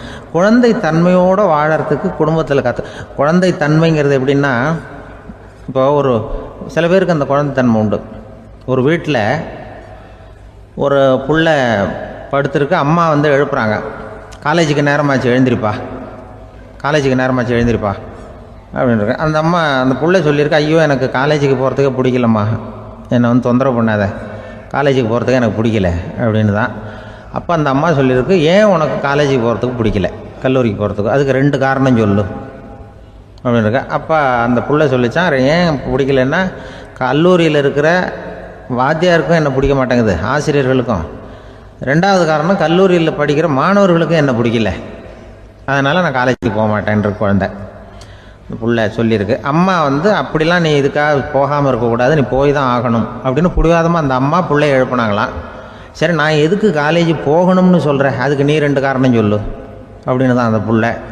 அப்போ அந்த அம்மா சொன்னாங்களாம், நீ ஏன் காலேஜுக்கு போகணும்னா, முதல் காரணம் உனக்கு வயசு 52, 2வது காரணம் நீ தான் பிரின்சிபால் அப்படின்னு தான். என்ன இருந்தாலும் அவங்க அம்மாவுக்கு அது புள்ள தானே. அதுதான் குழந்தை தன்மைங்கிறது. 52 வயசுலேயும் குழந்தை தன்மையோடு இருக்கார் பாருங்கள், அதுதான் அந்த குழந்தை தன்மையோடு வாழறது தான் வெற்றிக்கு வழின்னு சொல்லுவாங்க. ஒரு பெரிய கிராமம், அந்த கிராமத்தில் ஒரு பண்ணையார் வீடு, அதுதான் அந்த கிராமத்திலே பெரிய வீடு. ஒரு நாள் ஒரு திருடன் அந்த கிராமத்துக்கு வந்தான், சுற்றி பார்த்தான். அந்த பண்ணையார் வீடு கண்ணில் பட்டுது. இன்னைக்கு ராத்திரி இந்த வீட்டில் தான் நம்ம தொழில் ஆரம்பிக்கணும் அப்படின்னு சொல்லி அவன் முடிவு பண்ணிக்கிட்டான். ஏன்னா அதுதான் அந்த கிராமத்திலே கொஞ்சம் பெரிய வீடு, அங்கே தான் அவன் எதிர்பார்க்குறது ஏதாவது கிடைக்கும் அப்படிங்கிறது அவனுடைய முடிவு. நடு ராத்திரி அவன் மெதுவாக சுவரேறி குதித்து அந்த பெரிய வீட்டுக்குள்ளே புகுந்தான். அங்கே போய் பார்த்தா முக்கியமான இடங்கள்ல எல்லாம் காவலுக்கு ஆள் நின்றுட்டு இருக்கிறாங்க ராத்திரி நேரத்தில். சரி இந்த வீட்டில் நம்மால் திருட முடியாது அப்படின்னு முடிவு பண்ணிட்டு மெதுவாக வந்த வழியிலேயே திரும்பி வந்தான். அந்த சமயத்தில் காலில் ஏதோ தட்டுப்பட்டுது. என்னது அப்படின்னு சொல்லி குனிஞ்சு பார்த்தா அங்கே ஒரு பெரிய வெங்காய மூட்டை அடுக்கி வச்சிருக்கிறாங்க. சரி வந்ததுக்கு வெறுங்கையோடு திரும்ப வேண்டாமே அப்படின்னு சொல்லி கையில் இருந்த ஒரு பெரிய பை நிறைய அதை அள்ளி போட்டுக்கிட்டான். வெங்காயத்தை போட்டுக்கிட்டு புறப்படுற சமயத்தில் கப்புன்னு கழுத்தில் ஒரு கை வந்து விழுந்தது. ஆள் மாட்டிக்கிட்டான். அதாவது காவலாளிகள் அவனை பிடிச்சி வச்சுக்கிட்டாங்க. மறுநாள் காலையில் அந்த திருடனை பண்ணையார் முன்னாடி கொண்டுட்டு போய் நிறுத்தினாங்க. ஐயா, இந்த ஆள் ராத்திரி நம்ம வீட்டில் திருடுறதுக்காக வந்தான், வெங்காயத்தை அள்ளிட்டு புறப்படுறப்போ மாட்டிக்கிட்டான் அப்படின்னாங்க. அவர் பார்த்தார், என்னப்பா இவங்க சொல்கிறது உண்மைதானான்னு கேட்டார். ஆமான்னு ஒத்துக்கிட்டான் அந்த ஆள். பண்ணையார் அதுக்கப்புறம் கொஞ்சம் யோசனை பண்ணார். அப்புறமா தீர்ப்பு வழங்கினார். இதை பார்ப்பா, நீ இங்கே திருட வந்தது குற்றம். அதுக்காக நீ 100 ரூபாய் அபராதம் செலுத்தணும், அல்லது 100 கசையடிகள் வாங்கணும். அதுவும் இல்லைன்னா நீயே திருடுன அவ்வளவு வெங்காயத்தையும் பச்சையா என் கண் முன்னாடியே சாப்பிட்டுடணும். இதில் எந்த தண்டனையை ஏற்றுக்கிறது அப்படிங்கிறத பற்றி நீயே யோசனை பண்ணி முடிவு எடுத்துக்கலாம் அப்படின்னு சொல்லிவிட்டார். அதாவது இவனே முடிவு பண்ணிக்க வேண்டியது, 100 ரூபா பணம் கட்டுறியா, இல்லது சாட்டை அடி வாங்குறியா, அல்லது வெங்காயத்தை சாப்பிட்றியா, இதுதான் அவர் கொடுத்தது, நீயே முடிவு பண்ணி சொல்லுன்னு விட்டார். திருடன் கொஞ்ச நேரம் யோசனை பண்ணி பார்த்தான். அவனுக்கு இருக்கிறதுலே ரொம்ப சுலபமாக தெரிஞ்சது இந்த வெங்காயத்தையே சாப்பிட்டுட்றேன்ட்டான். ஐயா, நான் இந்த வெங்காயத்தையே சாப்பிட்டுட்றேன், அதுதான் எனக்கு கொஞ்சம் சுலபமாக தெரியுதுன்னா சரின்னு விட்டார் பண்ணையார். அப்படியே எல்லாத்தையும் கொண்டு கொட்டினாங்க. ஒவ்வொன்றா எடுத்து சாப்பிட ஆரம்பித்தான். கொஞ்ச நேரம் சுவாரஸ்யமாக சாப்பிட்டான். அதுக்கப்புறம் வாய் எரிய ஆரம்பிச்சுட்டுது. கண்ணு ரெண்டும் செவந்து போச்சு. கண்ணில் இருந்து தார தாரையாக கண்ணீர் வழிய ஆரம்பிச்சுட்டுது. ஒரே எரிச்சல். அவனால் தாக்கு பிடிக்க முடியல. வெங்காயம் பாதி கூட தீரல. பார்த்தான், சரி இது நமக்கு சரிப்பட்டு வராது அப்படின்னு முடிவு பண்ணிட்டான். ஐயா, என்னை மன்னிச்சுக்கோங்க, இது என்னால் முடியாது போல இருக்கு, பேசாமல் எனக்கு 100 சாட்டை அடியை கொடுத்துருங்க அப்படின்னா. அவரும் சரின்னார். சாட்டை அடி விழ ஆரம்பிச்சிது. அதுவும் ஆரம்பத்தில் ஒரு மாதிரியாக இருந்தது. ஒரு 60 அடிகள் விழுற வரைக்கும் தாங்கினான். அதுக்கு மேலே அவனால் முடியல, தாக்கு பிடிக்க முடியல. ஐயா, என்னை மன்னிச்சுக்கோங்க அப்படின்னு மறுபடியும் பண்ணையார் காலில் விழுந்தான். ஐயா, இதுவும் எனக்கு சரிப்பட்டு வராது போல இருக்கு, பேசாமல் 100 ரூபா அபராதமே கட்டிவிடுறேன் அப்படின்னா. அதே மாதிரி பணத்தை எடுத்து கொடுத்துட்டு அவன் பாட்டுக்கு போனான். இப்படி ஒரு கதை உண்டு. இந்த கதையை உலக புகழ்பெற்ற மனோதத்துவ மேதை எம் ஸ்காட் பெக் ஒரு உதாரணமாக எடுத்து சொல்கிறார். எதுக்காக அவர் எடுத்து சொல்கிறாருன்னா, இந்த முடிவெடுக்கும் திறன் அப்படிங்கிறத விளக்கறதுக்காக. வாழ்க்கையில் முடிவெடுக்கிற திறன் நம்ம ஒவ்வொருத்தருக்கும் ரொம்ப அவசியம். எந்த சந்தர்ப்பத்தில் எப்படி முடிவெடுக்கிறோம் அப்படிங்கிறத வச்சு தான் நம்ம வாழ்க்கை அமையும். எவ்வளவு தான் பணம் இருந்தாலும் சரி, எவ்வளவு தான் படிச்சிருந்தாலும் சரி, இந்த முடிவெடுக்கிற திறன் சரியா இல்லைன்னா வாழ்க்கையில் பல சறுக்கல்களை சந்திக்க வேண்டியிருக்கும். நாம் முடிவுகள் எடுத்தால் அந்த முடிவுகளால் ஏற்படக்கூடிய விளைவுகளுக்கு நாம் பொறுப்பு ஏற்க வேண்டியிருக்குமே அப்படிங்கிற பயத்தினால முடிவெடுக்கிற அதிகாரத்தை பல சமயங்களில் நாம் மற்றவங்களுக்கு தாரவாத்து கொடுத்துட்றோம். நாமே முடிவெடுக்கக்கூடிய திறமையை வளர்த்துக்கிறது தான் ரொம்ப முக்கியம். ஒருத்தர் சொன்னார், சார், சின்ன சின்ன பிரச்சனைகள்ல எல்லாம் எங்கள் வீட்டில் என் மனைவி முடிவு எடுக்க விட்டுருவேன், பெரிய பிரச்சனைகள்ல எல்லாம் நான் தான் முடிவெடுப்பேன் அப்படின்னார். பரவாயில்லையே அப்படின்னு சொல்லி, சின்ன சின்ன பிரச்சனைகள்னா எதுங்க அப்படின்னு கேட்டேன். ஒன்றும் இல்லை, இந்த வீட்டு வருமானத்தை பெருக்கிறது எப்படி, வீட்டு செலவை சரி கட்டுறது எப்படி, வீட்டு செலவுக்கு வாங்கியிருக்கிற கடனை அடைக்கிறது எப்படி, இதெல்லாம் சின்ன சின்ன பிரச்சனைகள், என் மனைவி கிட்ட முடிவெடுக்கிற விஷயத்தை விட்டுருவேன்னார். பெரிய பிரச்சனை தான் நான் எடுத்துக்குவேன்னார். அப்படின்னா பெரிய பிரச்சனைன்னா எது சார் அப்படின்னு கேட்டேன். அது என்னென்னா, இந்த உலக பொருளாதாரத்தை மேம்படுத்துறது எப்படி, 21ஆம் நூற்றாண்டில் என்னென்ன சவால்களை சந்திக்க வேண்டியிருக்கும் உலகம், இதெல்லாம் நான் பார்த்துக்குவேன் அப்படின்னார்.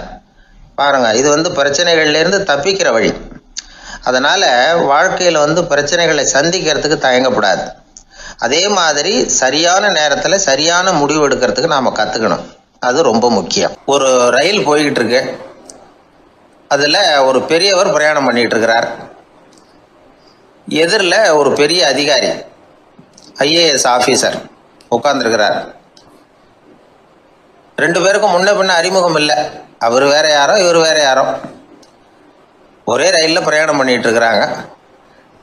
அதுவும் எதிர்த்த இருக்கையில். ஏதோ ஒரு நகரத்தில் வண்டி நின்றுது. 2 பேரும் கீழே இறங்கினாங்க. பெரியவர் ஒரு ட்ரங்கு பெட்டியோட கீழே இறங்கினார். அந்த அதிகாரி கையில் ஒரு சின்ன பெட்டி. அவர் அந்த சின்ன பெட்டியை கீழே வச்சுட்டு கூலி கூலின்னு கத்திக்கிட்டு இருந்தார். இந்த பெரியவர் பார்த்தார், ஐயா, இந்த பெட்டி மட்டும்தானா, இல்லை இன்னும் ஏதாவது இருக்குதா அப்படின்னு விசாரித்தார். இப்போ அதிகாரி சொன்னார், இல்லைங்க, இது மட்டும்தான் அப்படின்னு சொன்னார். இதுக்கு என்னத்துக்காக கூலி ஆள், நானே எடுத்துக்கிட்டு வரேனே, வாங்க அப்படின்னு சொல்லி அந்த பெட்டியை இந்த பெரியவர் கையில் எடுத்துக்கிட்டார்.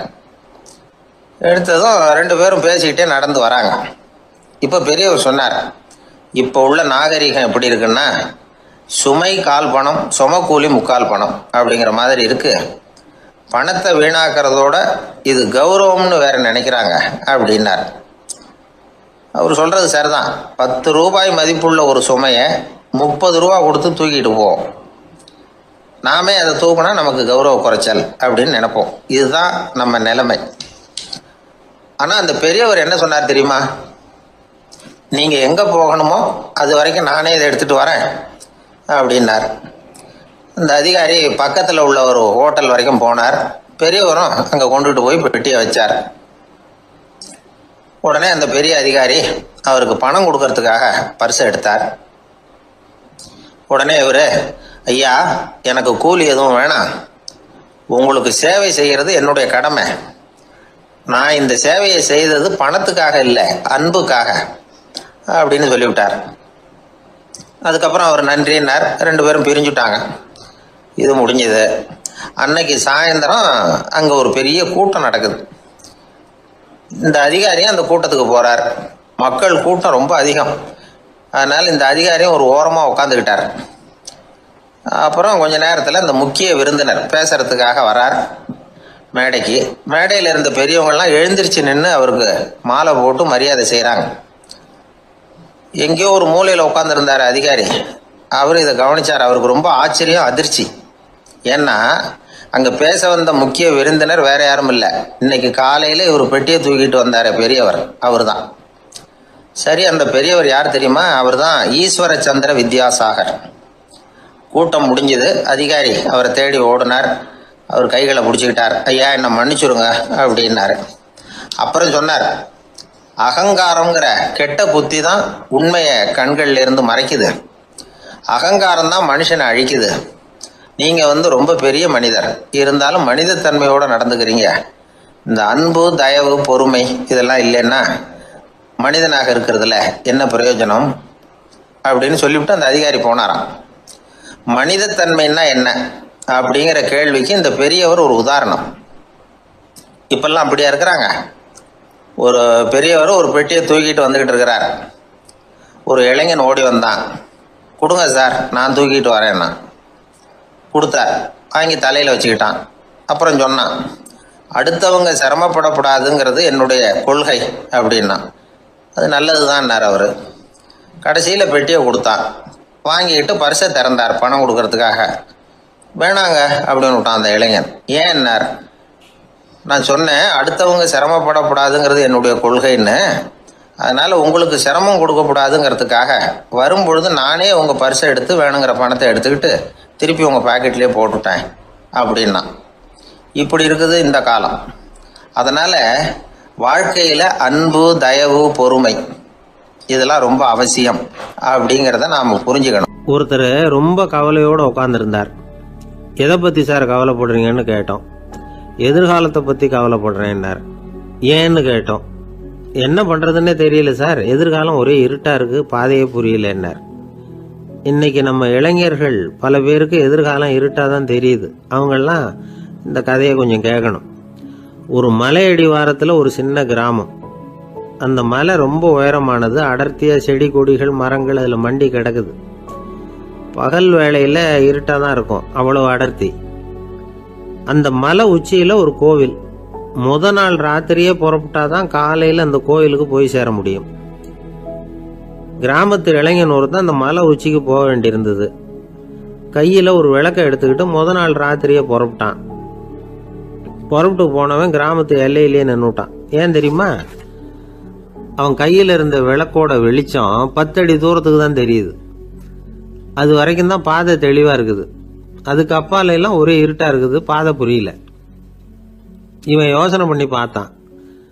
மனசுக்குள்ள ஒரு சந்தேகம். 10 அடி தூரம் தானே வெளிச்சம் தெரியுது அப்படின்னா நாம் 10 அடி தூரம் தானே போக முடியும். அதுக்கும் அந்தாண்ட ஒரே இருட்டாக இருக்குதே, அதில் எப்படி நாம் நடந்து போகிறது? நாம் ரொம்ப தூரம் நடந்து போய் ஆகணுமே. அப்படிப்பட்ட நினப்பெல்லாம் அவனுக்கு வந்துட்டுது. இதுதான் அவன் மனசில் ஏற்பட்ட தயக்கம். இப்படி யோசிச்சுக்கிட்டே அந்த இளம் ஆசாமி புறப்பட்ட இடத்துலயே நின்றுக்கிட்டு இருக்கிறான். அந்த சமயத்தில் ஒரு வயசான பெரியவர் அந்த பக்கமாக வந்தார். அவர் கையில் இதை விட சின்னதாக ஒரு விளக்கு வச்சுருந்தார். அது எப்படின்னா அது ஒரு 5 அடி தூரத்துக்கு தான் வெளிச்சம் காட்டுது. அவ்வளவு சின்ன விளக்கு. அவரும் மலை உச்சிக்கு போகிறதுக்காக தான் வந்துக்கிட்டு இருக்கிறார். அவரை பார்த்து இவன் கேட்டான், என்ன பெரியவரே, இவ்வளவு சின்ன விளக்க வச்சுக்கிட்டு அவ்வளவு தூரத்துக்கு எப்படி மலையேற போறீங்க அப்படின்னு கேட்டான். நீ ஏன் இப்படி தயங்கிட்டே நிற்கிறேன்னு கேட்டார் பெரியவர். என்கிட்ட இருக்கிற விளக்கு 10 அடி தூரத்துக்கு தான் பாதையை காட்டுதுன்னா. இப்போ பெரியவர் சொன்னார், தம்பி, உன் கையில் இருக்கிற விளக்கு கொடுக்குற வெளிச்சத்தை வச்சு நீ முதல்ல 10 அடி தூரம் முன்னாடி போ. 10வது அடியில் போய் நின்றுக்கிட்டு பாரு. மறுபடியும் ஒரு 10 அடி தூரத்துக்கு பாதை தெரியும். இப்படி உன் கையில் இருக்கிற விளக்கு தொடர்ந்து வெளிச்சம் காட்டிக்கிட்டே இருக்கும். நீ முன்னேற முன்னேற அந்த வெளிச்சமும் முன்னேறும். அதனால எத்தனை கிலோமீட்டர் தூரம் வேணும்னாலும் நீ இந்த 10 அடி தூரம் வெளிச்சத்தை வச்சுக்கிட்டே நீ போயிடலாம், புறப்படு அப்படின்னார். இப்போதான் அந்த பெரியவர் சொன்னது இளைஞனுக்கு பளிச்சுன்னு புரிஞ்சுதான். உடனே உற்சாகமாக புறப்பட்டான், உச்சிக்கு போய் சேர்ந்தான். இந்த கதையிலேருந்து நாம் புரிஞ்சிக்க வேண்டியது என்ன தெரியுமா? நீண்ட கால திட்டம் ஒன்று போடும் பொழுது நமக்கு முன்னாடி இருக்கிறத மறந்துட்டு மனசை போட்டு குழப்பிக்க கூடாது.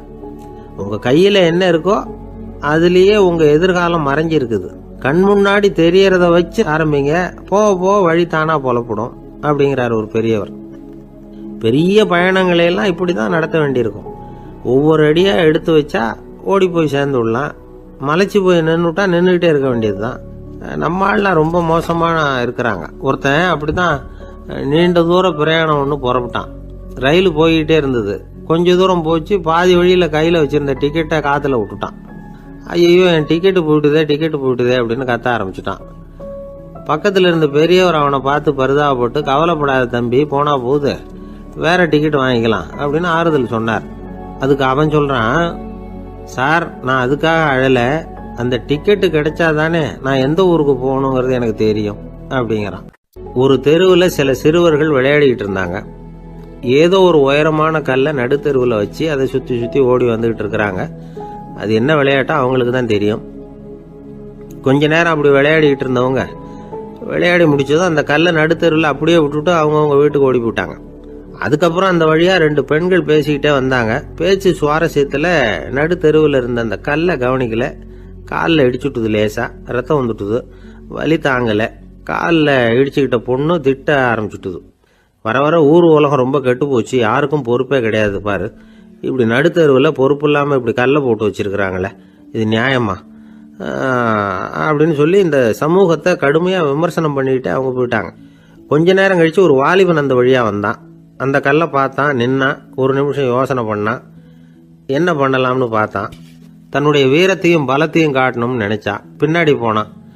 அப்புறம் வேகமாக ஓடி வந்து ஒரு சின்ன ஹை ஜம்ப் அப்படியே துள்ளி குதிச்சான். துள்ளி குதிச்சு தாண்டி அந்த பக்கமாக போய் விழுந்தான். அப்படியே விசில் அடிச்சுக்கிட்டு அவன் பாட்டுக்கு நடந்து போகிறான். அடுத்தபடியாக ஒரு காதல் ஜோடி அந்த வழியாக வந்தது. நடுத்தெருவில் கல் கண்ணில் பட்டது. அவங்க 2 பேரும் ரொம்ப நெருக்கமாக சேர்ந்து வந்துக்கிட்டு இருக்கிறாங்க. நடுவில் கல் இருக்கிறதுனால கொஞ்ச நேரம் 2 பேரும் விலகி மறுபடியும் இந்த பக்கம் வந்து சேர்ந்து போகணும். கொஞ்ச நேரம் நாம் பிரிய வேண்டி இருக்குதே அப்படின்னு வருத்தத்தோட முணுமுணுத்துக்கிட்டே இந்த பக்கம் வந்தாங்க. அதுக்கப்புறம் வழக்கம் போல சேர்ந்து அவங்க பாட்டுக்கு எதிர்காலத்தை பற்றி கற்பனை பண்ணிக்கிட்டே போயிட்டாங்க. கடைசியாக அந்த வழியாக பார்வை இல்லாத ஒருத்தர் வந்துக்கிட்டு இருக்கார். அவர் கையில் வழக்கமாக வச்சிருக்கிற அந்த ஊன்றுகோல், கையில் இருக்கிற அந்த ஊன்றுகோலால் தனக்கு முன்னாடி அப்படியே அப்படியே தட்டிக்கிட்டு பார்த்துக்கிட்டே அவர் மெதுவாக நடந்து வந்துக்கிட்டு இருக்கிறார். வழியில் இருக்கிற அந்த கல் தட்டுப்பட்டுது. உடனே நடுத்தெருவில் ஒரு கல் இருக்குங்கிறத அவர் புரிஞ்சுக்கிட்டார். உடனே குனிஞ்சார். அந்த கல்லை தடவி பார்த்து எடுத்தார். தெரு ஓரமாக கொண்டுட்டு போய் போட்டார். அதுக்கப்புறம் அவர் பாட்டுக்கு அவர் வழியில் நடந்து போனார். இப்போ இதில் பல பேர் வந்தாங்க போனாங்க. இவங்களில் பார்வை உள்ளவங்க யார், பார்வை இல்லாதவங்க யார்? இப்படி ஒரு கேள்வி கேட்டால் என்ன பதில் சொல்ல முடியும்? கொஞ்சம் யோசிச்சு பார்த்தா இன்னைக்கு பல பேர் இப்படி தான் இருந்துகிட்டு இருக்கிறோம். ஒரு ஆள் பார்க்கறதுக்கு பெரிய மனுஷன் மாதிரி இருக்கார். ஒரு தெரு வழியாக நடந்து வந்துகிட்டு இருந்தார். இருட்டு நேரம். வழியில் ஒரு பெரிய கல் கிடந்தது, கருங்கல். பார்த்தார். கொஞ்ச நேரம் யோசிச்சார். போய் தூக்கி பார்த்தா ரொம்ப கனமாக இருந்தது. இன்னொரு ஆள் சேர்ந்தாதான் தூக்க முடியும். இவர் உடனே ரோட்டோரமாக போய் ஒரு மரத்தடியில் உட்காந்துக்கிட்டார். 2 பக்கமும் பார்த்துக்கிட்டே இருக்கார், யாராவது வர்றாங்களான்னு. கொஞ்ச நேரத்தில் ஒருத்தர் வந்தார். இவருக்கு தெரிஞ்சவர். என்னங்க இந்த நேரத்தில் இங்கே உட்காந்துருக்குறீங்கன்னு கேட்டார் அவர். அதோ அந்த கருங்கல் அப்படின்னு சுட்டி காட்டினார். ஓ, அதை தூக்கி ஓரமாக போடணுமா? வாங்க 2 பேரும் தூக்கலான்னார் வந்தவர். நான் அதுக்காக உட்காந்துருக்கலன்னார் இவர். பின்ன வேற எதுக்காகன்னார் அவர். ஒரு மனுஷன் கருங்கல்லில் காலை இடிச்சுக்கிட்டான்னா எப்படி துள்ளுவான்னு பார்க்கணுங்கிறது எனக்கு ரொம்ப நாளாக ஒரு ஆசை, அதுக்காக தான் உட்காந்துருக்கிறேன் அப்படின்னாராம். ஒரு நாள் ஒரு தகப்பனார் தன்னுடைய பிள்ளைய அழைச்சிட்டு வந்தார். சார், இவன் சரியா படிக்க மாட்டேங்கிறான், பெரியவங்களை மதிக்க மாட்டேங்கிறான், நீங்கள் கொஞ்ச நாள் இவனுக்கு குருவாக இருந்து நல்ல விஷயங்களை சொல்லி கொடுத்தா தேவையில்லைன்னார். பெரியவங்களையே மதிக்காதவன் எப்படி என்ன மதிக்க போகிறான் அப்படிங்கிறது நமக்கு யோசனை வரும் இல்லையா? வேணாங்க, என்னை விட்டுருங்க அப்படின்னோம். அவர் விட மாட்டேன்னு விட்டார். இல்லைன்னா அவரே சிஷ்யன் ஆகிடுவார் போல இருந்தது. சரி, வேற வழி இல்லாமல் அந்த பையனையே என்னுடைய சைடை நான் ஏற்றுக்கிட்டு உபதேசமெல்லாம் பண்ண ஆரம்பித்தோம். அதாவது குரு பக்தின்னா அது எப்படி இருக்கணுங்கிறத பற்றி சொல்லி கொடுத்தோம் அவனுக்கு. சதமகர் அப்படின்னு ஒரு குரு இருந்தார். அவருக்கு ஒரு சீடர். அவன் பேர் துளசி சைதன்யன், நைஷ்டிக பிரம்மச்சாரி. தன்னுடைய குருவுக்கு எந்த நேரத்தில் எது தேவைங்கிறத புரிஞ்சுக்கிட்டு சேவை செய்கிறவன். ஆனால் இவனை பற்றி மற்ற சீடர்களுக்கு பொறாமை வந்துட்டுது. இவன் மட்டும் இப்படி இருக்கானேன்னு உடனே குரு கிட்ட போய் கோல் மூட்டினாங்க. அவன் சரியில்லை, அவன் நடந்துக்கிறது சரியில்லை, அப்படி இப்படின்னு எதையாவது சொல்லி. இருந்தாலும் இதையெல்லாம் அந்த குரு நம்பலை. அவருக்கு தெரியும் யார் யார் எப்படின்னு. துளசி சைதன்யன் பெருமையை மற்ற சீடர்களுக்கு உணர்த்தணும் அப்படின்னு நினைச்சார். அதுக்கு ஒரு வழி பண்ணார். ஒரு நாள் சீடர்களை எல்லாம் கூப்பிட்டுக்கிட்டு ஒரு காட்டு வழியாக போய்கிட்டு இருந்தார். அங்கே ஒரு பெரிய மலை அருவி கொட்டிக்கிட்டு இருந்தது. குரு சீடர்கள் பக்கம் திரும்பினார். இந்த மலையின் மேலே இருந்து அந்த படுபாதாளத்தில் குதிக்கிறதுக்கு உங்களில் யார் தயார் அப்படின்னு கேட்டார். ஒரு சீடனும் வாயை திறக்கலை, ஒதுங்கி நின்றுக்கிட்டாங்க. பின்னாடி மூட்டை முடிச்சோடு வந்துக்கிட்டு இருந்தான் துளசி சைதன்யன். அவனை பார்த்தார். தபாருப்பா, நீ மேலே இருந்து அந்த அருவியில் குதி அப்படின்னார். அப்படியே செய்கிறேன் சுவாமின்னா ஓடி போய் பொத்துன்னு குதிச்சுட்டான். அடுத்த கணமே குருநாதர் தன்னுடைய யோக சக்தியால் பறந்து போய் அவன் கீழே விழுந்துடாமல் தாங்கி பிடிச்சி கொண்டுகிட்டு வந்துட்டார். மற்ற சீடர்களுக்கெல்லாம் ஒரு மாதிரி ஆயிட்டுது. அடுத்தபடியாக என்ன பண்ணலாம்னு யோசிச்சாங்க இவனை மாட்டி விடுறதுக்கு. ஒரு நாள் வெத்தலை அடிக்கிற ஒரு சின்ன உரலையும் உலக்கையையும் எடுத்து ஒளிய வச்சுட்டாங்க. சதமகர் சன்னியாசி இல்லை, அவர் வெத்தலை போடுவார். பல்லு சரியில்லை, அதனால் இடித்து தான் வெத்தலையை போடணும். திடீர்னு வெத்தலை பாக்கு கேட்டார். வழக்கமாக உரலில் இடித்து தர்றது தான் துளசியின் பழக்கம். உரலை தேடினா கிடைக்கல, என்ன பண்ணுறது? குரு கேட்டுவிட்டாரே, குரு சேவை தானே முக்கியம். என்ன பண்ணா, வெத்தலை பாக்க தன்னுடைய வாயில் போட்டு முன்னும் அதை எடுத்து அவர்கிட்ட கொடுத்துட்டான். குரு எதையோ படிச்சுக்கிட்டே அதை வாங்கி வாயில் போட்டுக்கிட்டார். துளசி இன்னைக்கு தாம்பூலம் நல்லா இடிக்கப்பட்டிருக்கு, ருசியாக வேற இருக்கு, அதை இடித்த பாத்திரத்தை என் கண்ணால் பார்க்கணும்னு ஆசையாக இருக்குன்னு விட்டார். அதை மட்டும் அனுப்பி போய் நீ வர வேண்டான்னு வேற சொல்லிவிட்டார். இதை கேட்டதும் துளசி தவிச்சு போயிட்டான். இவன் போகாமல் எப்படி வாயை மட்டும் அனுப்பி வைக்க முடியும்? இவன் தவிக்கிறத பார்த்ததும் மற்ற சீடர்களுக்கெல்லாம் மனசுக்குள்ள ரொம்ப சந்தோஷம். துளசி கொஞ்சமும் யோசிக்கல, வாழை எடுத்தான், தன்னுடைய தலையவே அப்படியே அறுத்து வெட்டி எடுத்தான். இன்னொரு சீடங்கிட்ட கொடுத்துட்டான், எடுத்துட்டு போன்னு சொல்லி கொண்டுட்டு போய் குரு முன்னாடி வைக்கிறாங்க. அந்த தலையில வாய் திறந்திருக்கு, வெத்தலை போட்டு முன்னு இருந்தது, தெரிஞ்சு போச்சு, சிவப்பா இருந்தது. அவனுடைய குரு பக்தியை இப்ப எல்லாரும் ஒத்துக்கிட்டாங்க. அதுக்கப்புறம் குரு சதமகர் தன்னுடைய அற்புத திறமையினால அந்த தலையை மறுபடியும் ஒட்ட வச்சுட்டார். துளசிக்கு உயிர் வந்துட்டுது. இப்படி ஒரு பெரிய கதை உண்டு. அதாவது துளசி சைதன்யன் அவனுடைய குரு பக்தி எப்படி அப்படின்னு கேட்டோம். ரொம்ப அபாரம் அப்படின்னு அந்த பையன் அடக்கமா, சும்மா விளையாட்டுக்காக தான் அப்படி அவங்ககிட்ட கேட்டோம். ஏன்பா உன்னுடைய குரு பக்தியை என்கிட்ட காட்டுறதுக்கு உன்னோட கழுத்தை நீயே அறுக்கணும்னு நான் சொன்னா அதை நீ செய்வியா அப்படின்னு கேட்டோம். என்னுடைய கழுத்தை நானே அறுக்க வேண்டிய அவசியம் இல்லை சார் அப்படின்னா அவன். ஏண்டான்னு, அதே காரியத்தை தான் இனிமே நீங்க தினமும் செய்ய போறீங்களே சார் அப்படிங்கிறான். ஆசைப்படுறதுல தப்பு இல்லை, ஆனா அந்த ஆசை தேவைக்கு தகுந்த மாதிரி இருக்கணும். தேவைக்கு மீறிய ஆசைகள் இருக்கு பாருங்க, அது தேவையில்லை. இந்த கருத்தை வலியுறுத்தது மாதிரி ஒரு கதை உண்டு. தேவேந்திரனுக்கு திடீர்னு வீடு கட்டணும்னு ஒரு ஆசை வந்துதான். வீடுன்னா நாம கட்டுற மாதிரி இல்லை. தேவேந்திரன் வீடுன்னா சும்மாவா? ஒரு பிரம்மாண்டமான அரண்மனை கட்டணும். அது மாதிரி இந்த 3 லோகத்திலயும் ஒரு அரண்மனை கிடையாது அப்படின்னு எல்லாரும் சொல்லணும். இது அவனோட ஆசை. உடனே தேவ தச்சரான விஸ்வகர்மாவை கூப்பிட்டான், உத்தரவு போட்டான். விஸ்வகர்மா தன்னுடைய உதவியாளர்களை எல்லாம் கூப்பிட்டு ஒன்னா சேர்த்துக்கிட்டார். படாத பாடுபட்டு ஒரு பெரிய அரண்மனையை கட்டி முடிச்சார். கட்டி முடிக்க 1000 வருஷம் ஆச்சு. தேவேந்திரன் பார்க்கறான். அவனுக்கு திருப்தி ஏற்படலை. என்னுடைய அந்தஸ்துக்கு இது ரொம்ப சாதாரணமான கட்டிடம், இதை விட இன்னும் பெருசா கட்டு அப்படின்னா. தேவ தச்சர் திணறி போயிட்டார். அவரால் அதுக்கு மேல எதுவும் செய்ய முடியல. என்ன பண்றதுன்னு யோசனை பண்ணார். நேரா நாரதர் காலில் போய் விழுந்தார். நீங்கள் தான் என்னை இந்த பிரச்சனையிலேருந்து காப்பாற்றணும்னார். நாரதர் யோசனை பண்ணார். சரி கவலைப்படாதேன்னார். நேராக இந்திரன்கிட்ட போனார். இந்திரன் வந்து நாரதரை பார்த்த உடனே வாங்கன்னு கூட்டிகிட்டு போய் அரண்மனையை காட்டினான். இது மாதிரி ஒரு அரண்மனையை நீங்கள் வேற எங்கேயாவது பார்த்துருக்குறீங்களா அப்படின்னு ரொம்ப பெருமையாக கேட்டான். நான் பார்த்ததில்ல, ஆனால் என்னை விட வயசில் மூத்தவர் மகரிஷி லோமேசர், அவர் ஒரு வேளை பார்த்துருக்கிறாரா என்னமோ அப்படின்னார். உடனே அவரை மனசில் நினச்சி தியானம் பண்ணினார். அடுத்த கணம் லோமேசர் அங்கே வந்தார். இடையில ஒரு சின்ன துண்டு, கையில் ஒரு கமண்டலம், தலையில் ஒரு பாய், அவ்வளவுதான் அவர்கிட்ட இருந்தது. எதுக்காக தலையில் இந்த பாய் அப்படின்னு கேட்டான் இந்திரன்.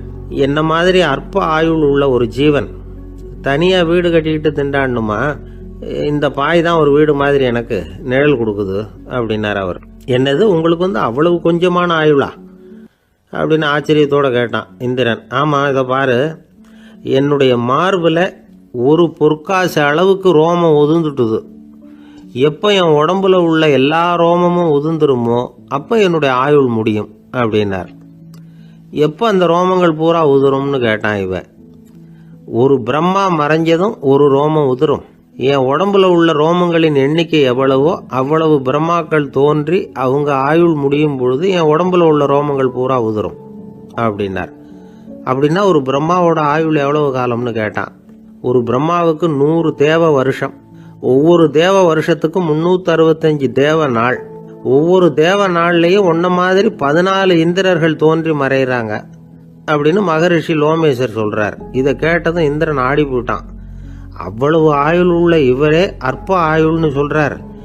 நான் என்னுடைய ஆயுளை பெருசா நினைச்சுக்கிட்டு பிரம்மாண்டமான அரண்மனை கட்டணும்னு ஆசைப்படுறேனே அப்படின்னு நினைச்சான்.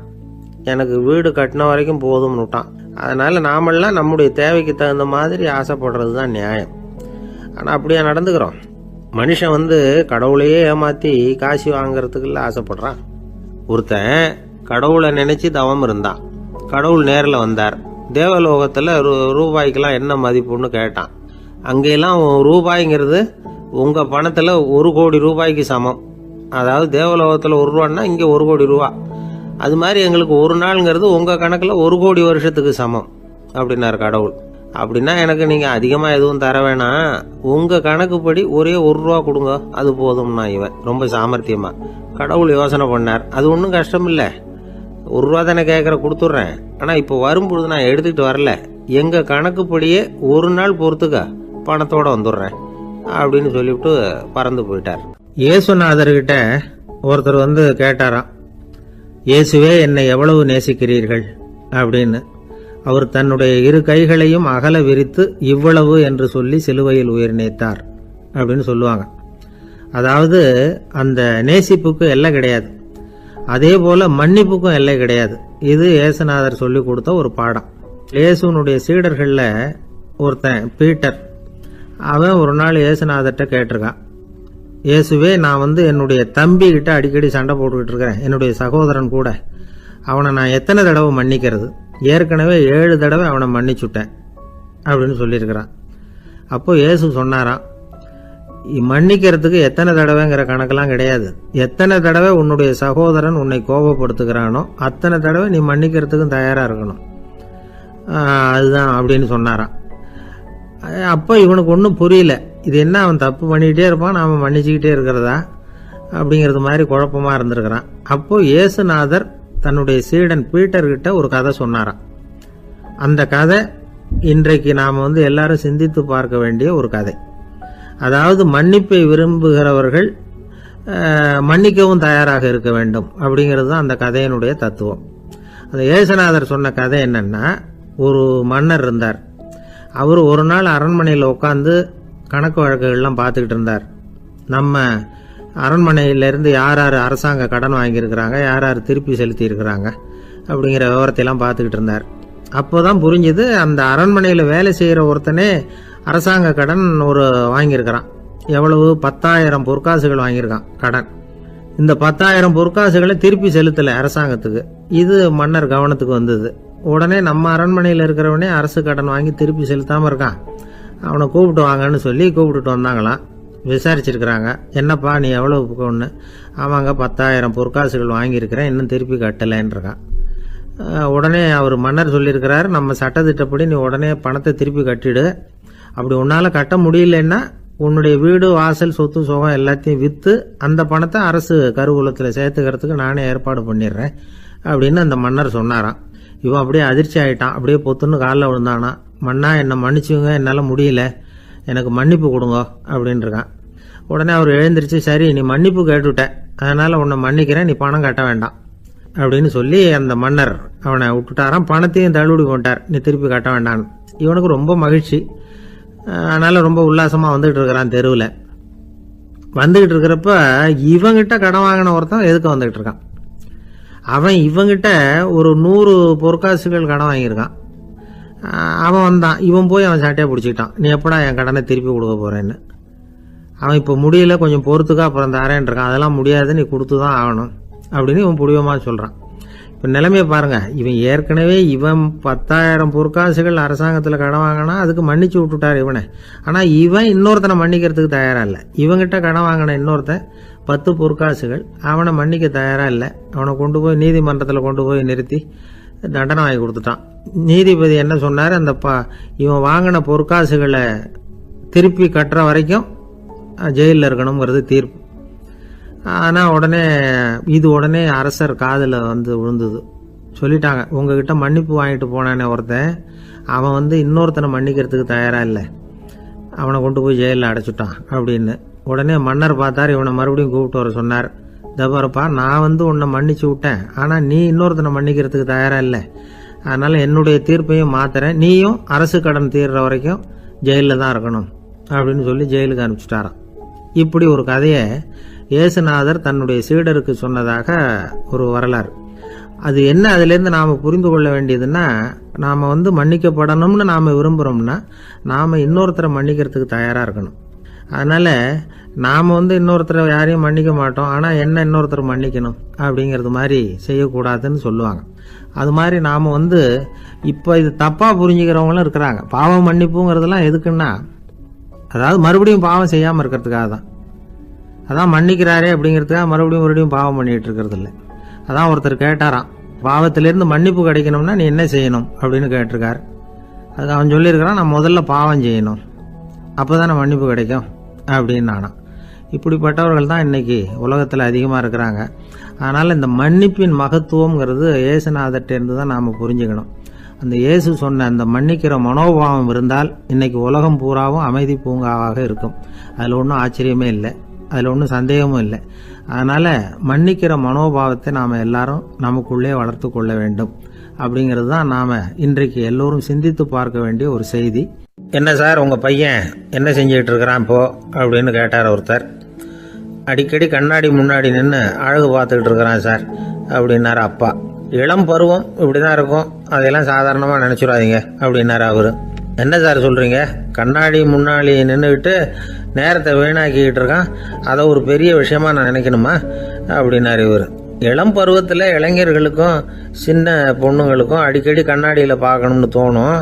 அது வெறுமனே அழகு பார்க்கறது மட்டும் இல்லை, அவங்க தங்களையே தேடி கண்டுபிடிக்கிற ஒரு முயற்சி அது. இது ஒரு மனோதத்துவ விளைவு. இது வரைக்கும் சின்ன பிள்ளையா இருந்துட்டோம், இனிமேல் நாமளும் மற்றவங்க மாதிரி மனிதர்கள் தான் அப்படிங்கிற உணர்வு அவங்களுக்கு வருது. தங்களோட முகம் எப்படி இருக்குது, அழகு எப்படி இருக்குது, உடம்பு நேரம் எப்படி இருக்குது, முடி எப்படி இருக்குது அப்படிங்கிறதையெல்லாம் கண்டுபிடிக்கிறாங்க. அதுக்கப்புறம் இன்னொரு ஆணோ பொண்ணோ தன்னை கவனிக்கணும் அப்படின்னு நினைக்கிறாங்க. இதெல்லாம் மனோதத்துவ உண்மைகள், இதெல்லாம் இயற்கை. இதை பார்த்துட்டு பெற்றவங்க பிள்ளைங்க கெட்டு போட்டாங்க அப்படின்னு நினைக்கக்கூடாது, அவங்கள திட்டிக்கிட்டே இருக்கக்கூடாது. இன்னைக்கு பல குடும்பங்களில் இதுதான் நடந்துகிட்டு இருக்குது.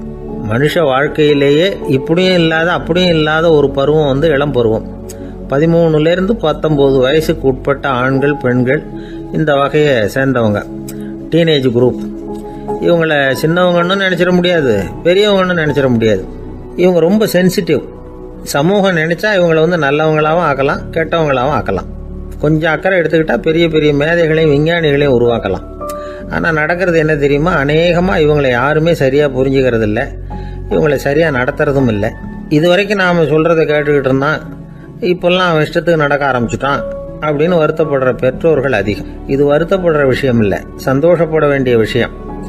உங்கள் புள்ள சொந்தமாக யோசிக்க ஆரம்பிக்கிறதும் நடந்துக்க ஆரம்பிக்கிறதும் ஒரு தப்பான விஷயமா? அவன் கடைசி வரைக்கும் உங்கள் பேச்சையே கேட்டுக்கிட்டு இருக்கணுங்கிறது என்ன நியாயம்? இன்னைக்கு இளைஞர்களை பெரியவங்க தப்பாக புரிஞ்சுக்கிட்டு தவறாக நடத்துறதுனால தான் அவங்களுக்கு வெறுப்பு, எரிச்சல், மனக்கசப்பு எல்லாம் உண்டாகுது. பெற்றவங்க சரியாக மதிக்கிறது இல்லை அப்படிங்கிற ஒரே காரணத்தினாலேயே வீணா போகிற பிள்ளைங்க இன்னைக்கு அதிகம். சரி, பெற்றவங்களுக்கு இன்னைக்கு என்னதான் புத்தி சொல்ல வர்றீங்க அப்படின்னு கேட்குறீங்களா? நாம் எதையும் சொல்ல வரல. ஆனால் அது சம்பந்தமான சில நிபுணர்கள் சொல்லியிருக்கிறத உங்கள் காதில் போட்டு வைக்கலாம். அது என்னன்னா, பிள்ளைங்க கிட்ட அன்பு செலுத்துங்க. குழந்தையா இருந்தப்போ எவ்வளவு பாசமாக இருந்தீங்க, வளர வளர அதை ஏன் குறைச்சிக்கிறீங்க? பெற்றவங்களின் அன்பான வார்த்தைகளுக்கு ஏங்குறவங்க தான் இன்றைய இளைஞர்கள். அவங்க எதை சொன்னாலும் அதை அக்கறையாக காது கொடுத்து கேளுங்க, அலட்சியப்படுத்தாதீங்க. அவங்க விரும்புறது உங்ககிட்ட இருந்து ஒரு மதிப்பு, மரியாதை, அங்கீகாரம், இவ்வளவுதான்.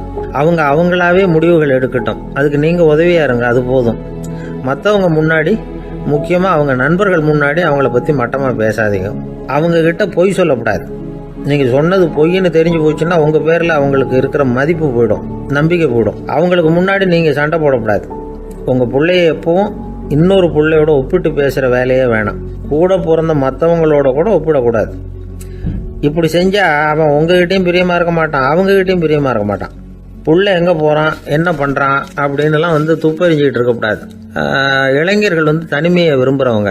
அவங்கள பெட்டியில் வச்சு மூடி பாதுகாக்கணும்னு நினைக்கக்கூடாது. அவங்கள எப்படி பாதுகாக்கிறது அப்படிங்கிறது அவங்களுக்கே தெரியும். உங்கள் புள்ள எப்படி நடந்துக்கணும்னு நீங்கள் எதிர்பார்க்குறீங்களோ அது மாதிரி நீங்கள் நடந்து காட்டுங்க, அது போதும். ஒரு வீட்டில் அப்பாவும் அம்மாவும் பேசிக்கிட்டு இருக்கிறாங்க. என்னங்க, நம்ம பொண்ணு பெரியவளாயிட்டா, அடிக்கடி கண்ணாடி முன்னாடி போய் நின்றுக்கிட்டு இருக்கிறா, சீக்கிரமாக ஒரு பையனை பார்த்து கல்யாணத்தை முடிக்காமல் இப்படி மசன்னு கல் மாதிரி உட்காந்துருக்குறீங்களே அப்படின்னு சத்தம் போட்டாங்க. அந்த அம்மா, அவசரப்படாத, பார்க்கறதுக்கு கண்ணுக்கு அழகா லட்சணமா புத்திசாலியா ஒரு பையன் கிடைக்க வேணாமா, அதுதான் பார்த்துக்கிட்டு இருக்கிறேன் அப்படின்னாரு அப்பா. இதுக்கு அந்த அம்மா சொல்றாங்க, எங்க அப்பா இப்படியெல்லாம் நினைச்சுக்கிட்டு இருந்திருந்தா எனக்கு கல்யாணமே ஆயிருக்காது தெரியுமா அப்படின்னாங்களாம். ஒரு வயசான அம்மா தெரு வழியா போயிட்டு இருந்தாங்க. அவங்க கையில் என்னத்தையோ வச்சுக்கிட்டு அதை அடிக்கடி பார்த்துக்கிட்டே இருந்தாங்க. ஒருத்தன் மெதுவாக அவங்கக்கிட்ட போய் கையில் இருக்கிறது என்ன அப்படின்னு எட்டி பார்த்தா அவங்க கையில் 4 பல்லு இருந்துதான். இவன் ஆச்சரியமாக அந்த அம்மாவை பார்த்தான். ஏம்மா, உனக்கு என்ன பைத்தியமா, ஏது இந்த பல்லு, இதை என்னத்துக்காக கையில் வச்சுக்கிட்டு அலைஞ்சிக்கிட்டு இருக்கிற அப்படின்னு கேட்டிருக்கான். அதுக்கு அந்த அம்மா விவரம் சொல்ல ஆரம்பித்தாங்களாம். இதை பாருப்பா, எனக்கு ஒரு மகன் இருந்தான், அவனை ரொம்ப செல்லமாக வளர்த்தேன். அவனை தரையிலேயே நடக்க விடுறதில்ல, எப்பவும் தூக்கி வச்சுக்கிட்டு இருப்பேன். அவன் நல்லா பெரியவனாகி பள்ளிக்கூடம் போகிறப்ப கூட அவன் புஸ்தக மூட்டையை நான் தான் சுமந்துக்கிட்டு போவேன். பார்க்குறவங்க கூட கேலி பண்ணுவாங்க, ஏம்மா படிக்க போகிறது நீயா உன் பிள்ளையான்னு கேட்பாங்க. அவன் இன்னைக்கு எவ்வளவோ பெரிய மனுஷன் ஆகிட்டான், வெளிநாட்டில் பெரிய உத்தியோகத்தில் இருக்கான். சமீபத்தில் இங்கே வந்துட்டு போனான். ஒரு நாள் ஏதோ கோபத்தில் என்ன அரைஞ்சுட்டான். அப்போ இந்த 4 பல்லும் கீழே விழுந்துட்டுது. இன்னமும் கூட விழுந்திருக்கும், ஆனால் பல்லு தான் இல்லை. என் புள்ள அரைஞ்சதுனால விழுந்த பல்லு இல்லையா அது, அதனால் இதை எப்பவும் என் கையிலேயே வச்சுக்கிட்டு ஆசையோடு பார்த்துக்கிட்டு இருக்கிறேன். அவன் தான் வெளிநாட்டுக்கு போட்டான், அவனை பார்க்க முடியாத ஏக்கத்தை நான் இந்த பல்லை பார்த்து போக்கிக்கிறேன் அப்படின்னு நாங்களாம் அந்த அம்மா. இந்த கதை எதுக்காகன்னா, தாய் அன்பு அப்படிங்கிறது எப்படிப்பட்டதுங்கிறத புரிஞ்சுக்கிறதுக்காக. கல்யாணம் ஆனதுக்கு அப்புறம் தாயை மறந்து விடுறவங்க எத்தனை பேர் இந்த உலகத்தில், அவங்க காதில் வேணுங்கிறதுக்காக தான் இந்த தகவல். ஆனால் ஒரு விஷயம் மட்டும் நல்லா புரிஞ்சுக்கணும், தாயை மதிக்க தெரிஞ்சவங்க தான் இன்றைக்கி வாழ்க்கையில் எல்லா விதத்துலேயும் முன்னுக்கு வந்திருக்கிறாங்க. வேணும்னா விசாரித்து பார்த்துக்குங்க. இன்னொரு அம்மா இருந்தாங்க. அவங்க தினமும் ஒரு கோயிலுக்கு வருவாங்க. சாமியை பார்த்து, கடவுளே நான் இறந்து போனால் நரகத்துக்கு போகணும் அப்படின்னு வேண்டிக்குவாங்களாம். எல்லாரும் சொர்க்கத்துக்கு போகணும்னு தானே கடவுள்கிட்ட வேண்டிக்குவாங்க. இந்த அம்மா தினம் நான் நரகத்துக்கு போகணும் அப்படின்னு வேண்டிக்கிறாங்க. அங்கேருந்து அர்ச்சகருக்கு இது சந்தேகம். ஒரு நாள் அதை நேரடியாகவே அவங்கக்கிட்ட கேட்டுவிட்டார். அதுக்கு அந்த அம்மா பதில் சொன்னாங்களாம், ஐயா, எனக்கு கல்யாணம் ஆகி ரொம்ப நாள் வரைக்கும் குழந்தை பாக்கியம் இல்லாமல் இருந்தது. கோயில் குளம் எல்லாம் சுற்றி வந்தேன். ரொம்ப நாள் கழித்து ஒரு குழந்தை பிறந்தது, ஆண் குழந்தை. அவனை நான் ரொம்ப செல்லம் கொடுத்து வளர்த்தேன். அதோட விளைவு என்ன ஆச்சுன்னா, அவன் ரொம்ப மோசமாக ஆயிட்டான். கெட்ட பழக்க வழக்கம்லாம் கற்றுக்கிட்டான். அவன் இறந்து போனால் நிச்சயம் அவனுக்கு நரகம்தான் கிடைக்கும். அந்த அளவுக்கு கெட்டவன் அவன். அப்படிப்பட்ட காரியங்கள்லாம் பண்ணிகிட்ருக்கான், எனக்கு தெரியும். இவனுக்காக நரகத்தில் கூட யாரும் தயவு காட்ட மாட்டாங்க, தாட்சண்யம் காட்ட மாட்டாங்க. அதனால் இவனுக்கு முந்தி நான் இறந்து நரகத்துக்கு போயிட்டா அங்கே இவனை கவனிச்சிக்கலாமே, இவனுக்கு பணிவிடை செய்யலாமேன்னு பார்க்குறேன் அப்படின்னு நாங்களாம். அதனால தான் நான் நரகத்துக்கு போகணும்னு தினம் ஆண்டவனை வேண்டிகிட்டு இருக்கிறேன் அப்படின்னு கண்கலங்கி அந்த அம்மா சொன்னாங்களாம். அதுதான் தாய் உள்ளம்ங்கிறது. தாயின் பெருமையை வந்து சரியாக உணர்ந்துட்டா அவங்களுக்கு எப்பவும் எந்த கஷ்டமும் வராது. இது ஏதோ உபதேசத்துக்காக சொல்கிற வார்த்தை இல்லை, உண்மையான வார்த்தை. இந்த விவரத்தையெல்லாம் நண்பர் ஒருத்தர்கிட்ட சொல்லிகிட்டு இருந்தேன். அவர் கொஞ்ச நாள் கழித்து என்னை தேடி வந்தார். அவர் கையிலேயே 4 பல்லு வச்சுருந்தார். என்னங்க ஆச்சு, ஏதுங்க அந்த பல்லு அப்படின்னு விசாரித்தோம். உங்கள் உபதேசத்தை கேட்டுட்டு இந்த உலகத்தில் எல்லாரையும் தாயாக நினைக்க ஆரம்பிச்சிட்டேன். ஒரு அம்மாவை கடத்தரில் பார்த்து தாயேன்னு கூப்பிட்டேன். அவங்க உடனே பலார்னு என்னை அரைஞ்சிட்டாங்க, பல்லு விழுந்துட்டுது. அதை தான் பொறுக்கி எடுத்துக்கிட்டு நேராக உங்களை தேடி வந்துக்கிட்டு இருக்கிறேன்னார். தாயேன்னு தானே கூப்பிட்டீங்க, அதுக்கே அரைஞ்சாங்க அப்படின்னு கேட்டோம். நான் தாயேன்னு கூப்பிட்டது அவங்க காதில் நாயேன்னு விழுந்துட்டு தான், அதுதான் இப்படி ஆயிட்டுது அப்படின்னார். ஒரு ஆஃபீஸில் வேலை பார்க்குற ஒருத்தர் ஏதோ தப்பு பண்ணிவிட்டார். உடனே மேல் அதிகாரி அவரை கூப்பிட்டு அனுப்புனார். நீ செஞ்சது தப்புன்னார் கோபமாக. இது ஒரு ரகம். சில அதிகாரிகள் இப்படி நீங்கள் செஞ்சது தப்புன்னு சொல்கிறதில்ல, நீங்கள் செஞ்சது சரி அப்படின்னு சொல்கிறதில்ல. எப்படி சொல்லுவாங்கன்னா, நீங்கள் செஞ்சது வந்து சரியில்லைன்னு நான் நினைக்கிறேன் அப்படின்னு சொல்லுவாங்களாம். அதாவது சில பேர் வந்து நீங்கள் செஞ்சது தப்புங்கிறாங்க, அதையே மாற்றி சொல்கிறாரு இவர், நீங்கள் செஞ்சது சரியில்லைன்னு நினைக்கிறேன். இது ரெண்டும் வந்து அர்த்தம் ஒன்று தான், இருந்தாலும் வார்த்தைகள் வித்தியாசம். நிர்வாக திறமை இல்லாத ஒரு அதிகாரி யூ ஆர் ராங் அப்படின்னு சொல்லுவாராம். நிர்வாக திறமை உள்ள அதிகாரியாக இருந்தால் அதையே கொஞ்சம் மாற்றி I think you are not correct அப்படிம்பாராம். இதுதான் வித்தியாசம். இருந்தாலும் வார்த்தைகளை உபயோகப்படுத்துகிற விதத்தை வச்சு தான் வேலை நல்லா நடக்கிறதும் நடக்காததும் இருக்குது. விவரம் தெரிஞ்சவங்க என்ன சொல்கிறாங்க தெரியுமா? Be a leader not a boss அப்படிங்கிறாங்க. ஒரு லீடராக பாஸாக இருக்காதே அப்படிங்கிறாங்க. சரி, அப்படின்னா லீடருக்கும் பாஸுக்கும் வித்தியாசம் உண்டா அப்படின்னு கேட்டால் இருக்குன்னு சொல்கிறாங்க. லீடருங்கிறவர் வேறு, பாஸுங்கிறவர் வேறு. ஒரு லீடர் எப்படி நடந்துக்குவார், ஒரு பாஸ் எப்படி நடந்துக்குவார், இதை முதல்ல நாம் தெரிஞ்சுக்கணும். அவங்க எப்படி நடந்துக்குவாங்க அப்படிங்கிறதுக்கு சில விவரங்கள் இருக்குது. அதை கேட்டோம்னா நாம் புரிஞ்சுக்கலாம் அதை. அதாவது பாஸுங்கிறவர் விரட்டிக்கிட்டே இருப்பார், லீடருங்கிறவர் ஊக்கப்படுத்திக்கிட்டே இருப்பார். நாளைக்கு சாயந்தரத்துக்குள்ளே அந்த வேலையை செஞ்சு முடிக்கலைன்னா தொலைச்சி விடுவோம் தொலைச்சி அப்படிம்பார் அவர். இவர் எப்படி சொல்லுவார்னா, இது வரைக்கும் நீங்கள் செஞ்சுருக்கிற வேலை ரொம்ப அற்புதம் அப்படிம்பார். பாஸுங்கிறவர் அதிகாரத்தை நம்பி செயல்படுறவர், லீடருங்கிறவர் நல்லெண்ணத்தை நம்பி செயல்படுறவர். நம்மக்கிட்ட அதிகாரம் இருக்குது, பவர் இருக்குது, அதனால் காரியத்தை சாதிச்சுடலாம் அப்படின்னு நினைக்கிறவர் அவர். மற்றவங்க கிட்ட ஒரு நல்ல அபிப்பிராயத்தை சம்பாதிச்சுக்கிட்டு அது மூலமாக காரியங்களை சாதிக்கிறவர் இவர். பாஸுங்கிறவர் பயத்தை உண்டு பண்ணுவார், லீடருங்கிறவர் அன்பை பரவ செய்வார். அதை செய்யலைன்னா ஆடிட்டில் தகராறாயிடும், இது செய்யலைன்னா இன்க்ரிமெண்ட் கட் ஆகிடும், இப்படி ஏதாவது சொல்லி பயமுறுத்திக்கிட்டே இருப்பார் அவர். இவர் அப்படி இல்லை. உடம்பு எப்படி இருக்குது, வீட்டில் எல்லோரும் சௌக்கியமாக இருக்கிறாங்களா, ஆஃபீஸில் எல்லாம் வசதியாக இருக்குதா, நான் ஏதாவது உதவி செய்யணுமா அப்படின்னு அன்புக்கு முக்கியத்துவம் கொடுப்பார். பாஸுங்கிறவர் எதுக்கு எடுத்தாலும் நான் சொல்லிகிட்டு இருப்பார், லீடருங்கிறவர் நாமன்னு சொல்லிகிட்டு இருப்பார். பாஸுங்கிறவர் தப்புக்கு காரணம் யாருன்னு பார்ப்பார், லீடருங்கிறவர் தப்பு என்னன்னு பார்ப்பார். இதுதான் ரெண்டு பேருக்கு வித்தியாசம். The boss shows who is wrong, the leader shows what is wrong அப்படின்னு சொல்லுவாங்க. இந்த காரியம் எப்படி செய்யப்பட்டிருக்கு அப்படின்னு தெரிஞ்சுக்கிறவர் பாஸ். இந்த காரியத்தை எப்படி செய்யணும்னு செஞ்சு காட்டுறவர் லீடர். பாஸுங்கிறவர் பணியாளர்களை திட்டுவார், லீடர் வந்து மரியாதைக்குரியவராக நடத்துவார், அதுக்குரியவராக அவர் நடந்துக்குவார். செய்கிற வேலையை ஒரு சுமையாக நினைக்க வைக்கிறவர் பாஸ், செய்கிற வேலையை ஒரு சந்தோஷமாக ஆக்குறவர் லீடர். ஒரு முதலாளியாக இருக்கிறவர் அல்லது ஒரு நிர்வாகியாக இருக்கிறவர் இது மாதிரியான நுணுக்கங்களை எல்லாம் தெரிஞ்சு வச்சுக்கிறது நல்லது. ஒரு பாஸ் இருக்கார், அவர் ஒரு நாள் ரொம்ப பெருமையாக தன்னோட ஆஃபீஸை பற்றி பேசிக்கிட்டு இருந்தார். எனக்கு கீழே 200 பேர் வேலை செய்கிறாங்க சார், நான் ஒரு கோடு கிழிச்சா அவங்க அதை தாண்டாத அளவுக்கு நான் நடந்துக்கிறேன் சார் அப்படின்னார் அவர். அது எப்படி முடியுது உங்களால் அப்படின்னு கேட்டோம். நான் கோடே கிழிக்கிறதில்ல சார் அப்படின்னார். ஒருத்தர் மனசில் நிம்மதி இல்லாமல் உட்காந்துருந்தார். என்ன சார் விஷயம் அப்படின்னு விசாரித்தேன். அகலக்கால் வச்சுட்டேன், அதுதான் அவதிப்படுறேன்னார். விவரமாக சொல்லுங்கன்னு. வீடு கட்டணும்னு ஆரம்பித்தேன், வேலை பாதியிலேயே நிற்கிது, கையில் பணம் இல்லை அப்படின்னார். இது மாதிரி ஆசாமிகள் பல பேரை நீங்கள் பார்த்துருக்கலாம். இவங்கெல்லாம் சுலபமாக மன அழுத்தத்துக்கு ஆளாயிடுறாங்க. மன உளைச்சல், அதாவது ஸ்ட்ரெஸ் அப்படின்னு சொல்கிறோமே, அதுக்கு அடிப்படையான சில காரணங்கள் உண்டு. அதாவது மிகையாக திட்டமிடுதல் அப்படிங்கிறதும் ஒரு முக்கியமான காரணம். நடைமுறை சாத்தியம் என்னங்கிறத மனசில் வச்சுக்கிட்டு எந்த திட்டத்தையும் தீட்டணும், அப்போ தான் அது சரியாக வரும். ரெண்டாவது காரணம் என்ன தெரியுமா? ஒரே நேரத்தில் பல்வேறு செயல்களில் ஈடுபடுறது. தொலைபேசியில் பேசிக்கிட்டே கையில் இருக்கிற கடிதத்தை படிச்சுக்கிட்டே எதிரில் உட்காந்துக்கிட்டு இருக்கிறவருக்கும் அப்பப்போ பதில் சொல்லிக்கிட்டு மனசில் பல்வேறு சிந்தனைகளை அப்படியே ஓட விட்டுக்கிட்டு இருக்கிறது, இதுவும் மன அழுத்தத்தை உண்டாக்குது. மூணாவது காரணம், எதிலேயும் வெற்றி மட்டும் எதிர்பார்க்குற ஒருதலைப்பட்சமான ஆர்வம். நாம் தொட்டதெல்லாம் வெற்றியாகவே முடியணும் அப்படின்னு எதிர்பார்க்குறவங்க ஏதாவது ஒன்றில் தோல்வியை கண்டா தோண்டு போயிடுறாங்க. எப்படியும் முடியலாம்ங்கிற எண்ணம் ஏற்கனவே நமக்குள்ளே இருந்துட்டுதுன்னா அந்த அவஸ்தை வராது. அதனால் அதுவும் நம்ம வளர்த்து கொள்ள வேண்டிய ஒரு குணம். மன உளைச்சல் ஏற்படுறதுக்கு இன்னொரு காரணம், எதையும் வேகமாக செஞ்சுடணும் அப்படிங்கிற துடிப்பு. அந்த துடிப்பே மனசை அழுத்த ஆரம்பிச்சிடும்.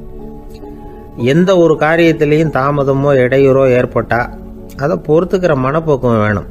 அது இல்லாதவங்க அழுத்தத்துக்கு ஆளாயிடுறாங்க. சில பேர் வேலைன்னு எந்த நேரம் பார்த்தாலும் வேலையே கதின்னு கிடப்பாங்க. பொழுதுபோக்குக்கோ உடற்பயிற்சிக்கோ குடும்பத்தில் உள்ளவங்க அல்லது நண்பர்கள் கூட கலந்துரையாடவோ கொஞ்சம் கூட நேரம் ஒதுக்க மாட்டாங்க. இந்த சுபாவம் மன அழுத்தத்தை உண்டு பண்ணும். இதையெல்லாம் புரிஞ்சுக்கிட்டு அதிலிருந்து விடுபடுறது எப்படின்னு யோசிக்கணும். வல்லுநர்கள் இது தொடர்பாக சில யோசனைகளை சொல்லி வச்சிருக்கிறாங்க. அது என்னன்னா, வாழ்க்கைங்கிறது பிரச்சனைகளால் பின்னப்பட்ட ஒன்று. அது எப்போவுமே முடிவடையாத ஒரு தொடர்கதை அப்படிங்கிறத முதல்ல நாம் புரிஞ்சுக்கணும். ஒரே நேரத்தில் ஒரு காரியத்தில் மட்டுமே நாம் கவனம் செலுத்தணும். அடுத்தவங்க காரியத்தில் தலையிடக்கூடாது. எதையும் பேச ஆரம்பிக்கிறதுக்கு முன்னாடி நம்மை நாமே கேட்டுக்க வேண்டிய கேள்வி 2. 1, நான் சொல்ல போகிறது ரொம்ப முக்கியமானதா? 2வது, நான் சொல்கிறத அவங்க கேட்கறதுக்கு ஆசைப்படுறாங்களா?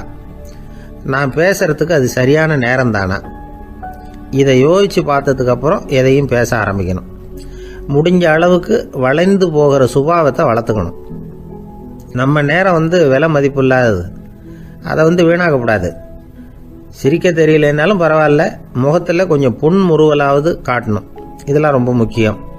அடுத்தவங்க ஏதாவது செஞ்சால் உடனே நன்றி சொல்ல மறக்கக்கூடாது. தினமும் கொஞ்சம் நேரத்தை தனிமையில் செலவு பண்ணணும்.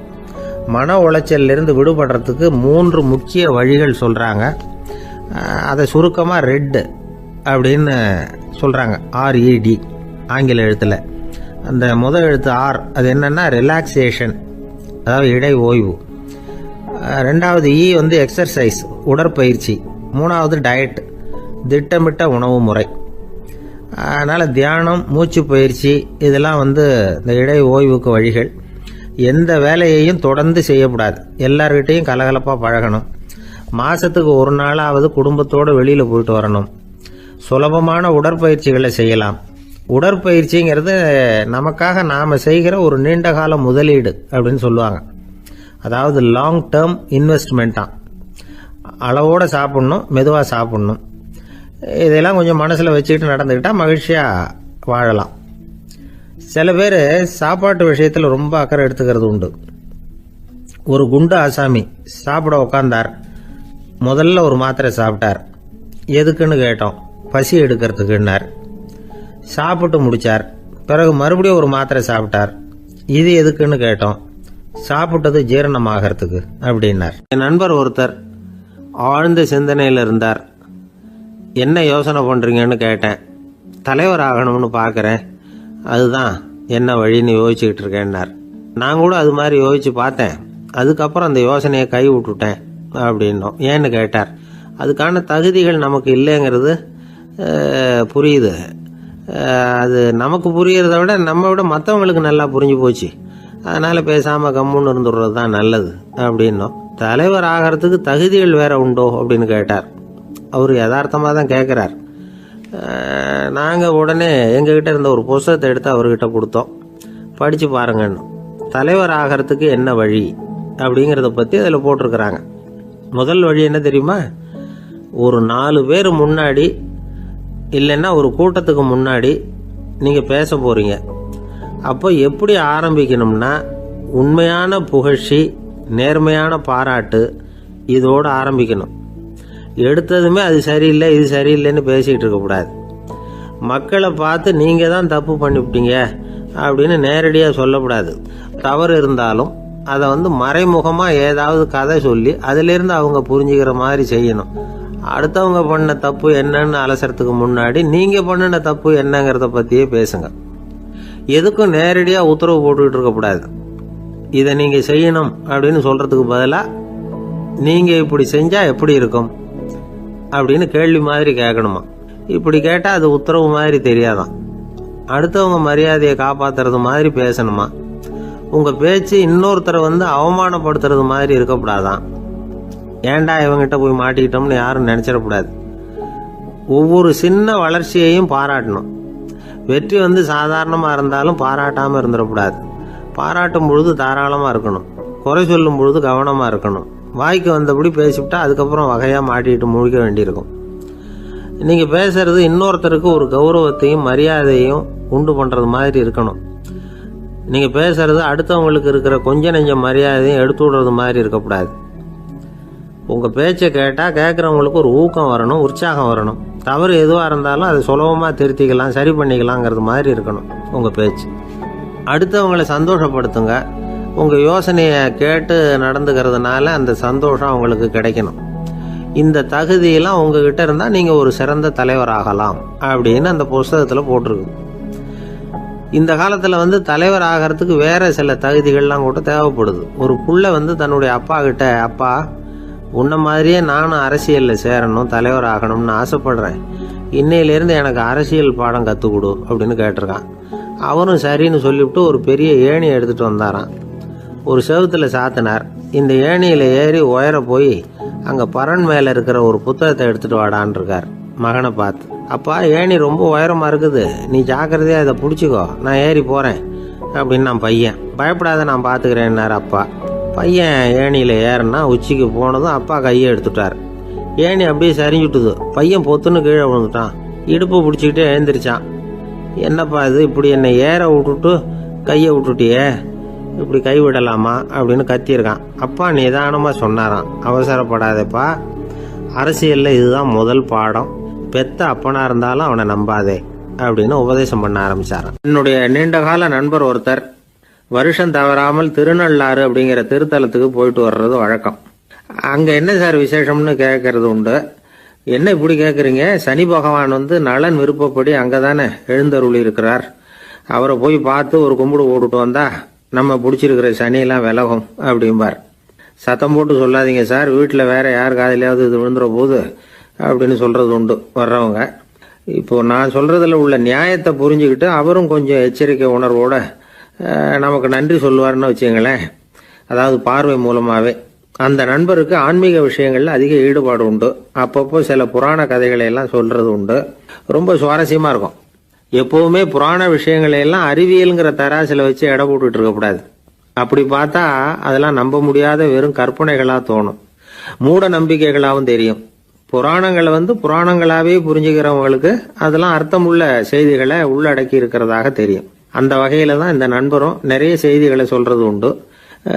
சனியை போல கொடுக்குறவனும் இல்லை, சனியை போல கெடுக்கிறவனும் இல்லை அப்படின்னு சோதிடர்கள் சொல்லுவாங்க. நாம் ஏதாவது ஒரு வம்புல மாட்டிக்கிட்டா பிடிச்சது சனி அப்படிங்கிறோம். ராவணன் எப்பேற்பட்ட வீரன், அவனே சனி பார்வைப்பட்டது தானே சங்கடப்பட ஆரம்பிச்சான் அப்படின்னார் நண்பர். அது எப்படிங்கன்னு கேட்டேன். அவர் சொல்ல ஆரம்பிச்சார், இந்த ராவணன் இருக்கானே நவ கிரகங்களையும் பிடிச்சி கொண்டுட்டு தன்னுடைய சிம்மாசனத்தில் அப்படியே படிகளாக போட்டு வச்சுட்டானா, ஒவ்வொரு படியா. பாவம் அந்த 9 தேவதைகளும் ஒவ்வொரு படியாக குப்புற கிடக்குறாங்க. நவக்கிரகம் நம்மளை ஆட்டி படைக்குதுன்னு நாம் சொல்லிட்டு இருக்கிறோம். ஆனால் அந்த நவக்கிரகங்களை ராவணன் எப்படி வச்சுருந்தான் பாருங்க. எல்லாரையும் சிம்மாசனத்துக்கு பக்கத்தில் படிப்படியாக போட்டு வச்சிருக்கிறான். காலை அது மேலே வச்சு தான் ஏறி போகணும். வேறு வழி இல்லாமல் எல்லாரும் குப்புற விழுந்து கிடக்குறாங்க. ராவணன் ஒவ்வொரு தடவையும் இவங்க முதுகில் அடி வச்சு ஏறி தான் அந்த சிம்மாசனத்துக்கு போகிறது வழக்கம். இப்படி நடந்துக்கிட்டு இருக்கிறது நாரதர் கண்ணில் போட்டுட்டு தான். அவர் சும்மா இருப்பாரா? யோசனை பண்ணார், என்ன செய்யலாம் அப்படின்னு. ஒரு முடிவு பண்ணிட்டு நேராக ராவணன் கிட்ட போனாராம். ராவணா, நீ நவக்கிரகங்களை பிடிச்சி கொண்டாந்து உன்னுடைய சிம்மாசனத்துக்கு படிகளாக போட்டு வச்சிருக்கிற, அது உன்னுடைய வீரத்தை காட்டுது. இருந்தாலும் ஒரு விஷயத்த நீ யோசிச்சு பார்க்கணும்.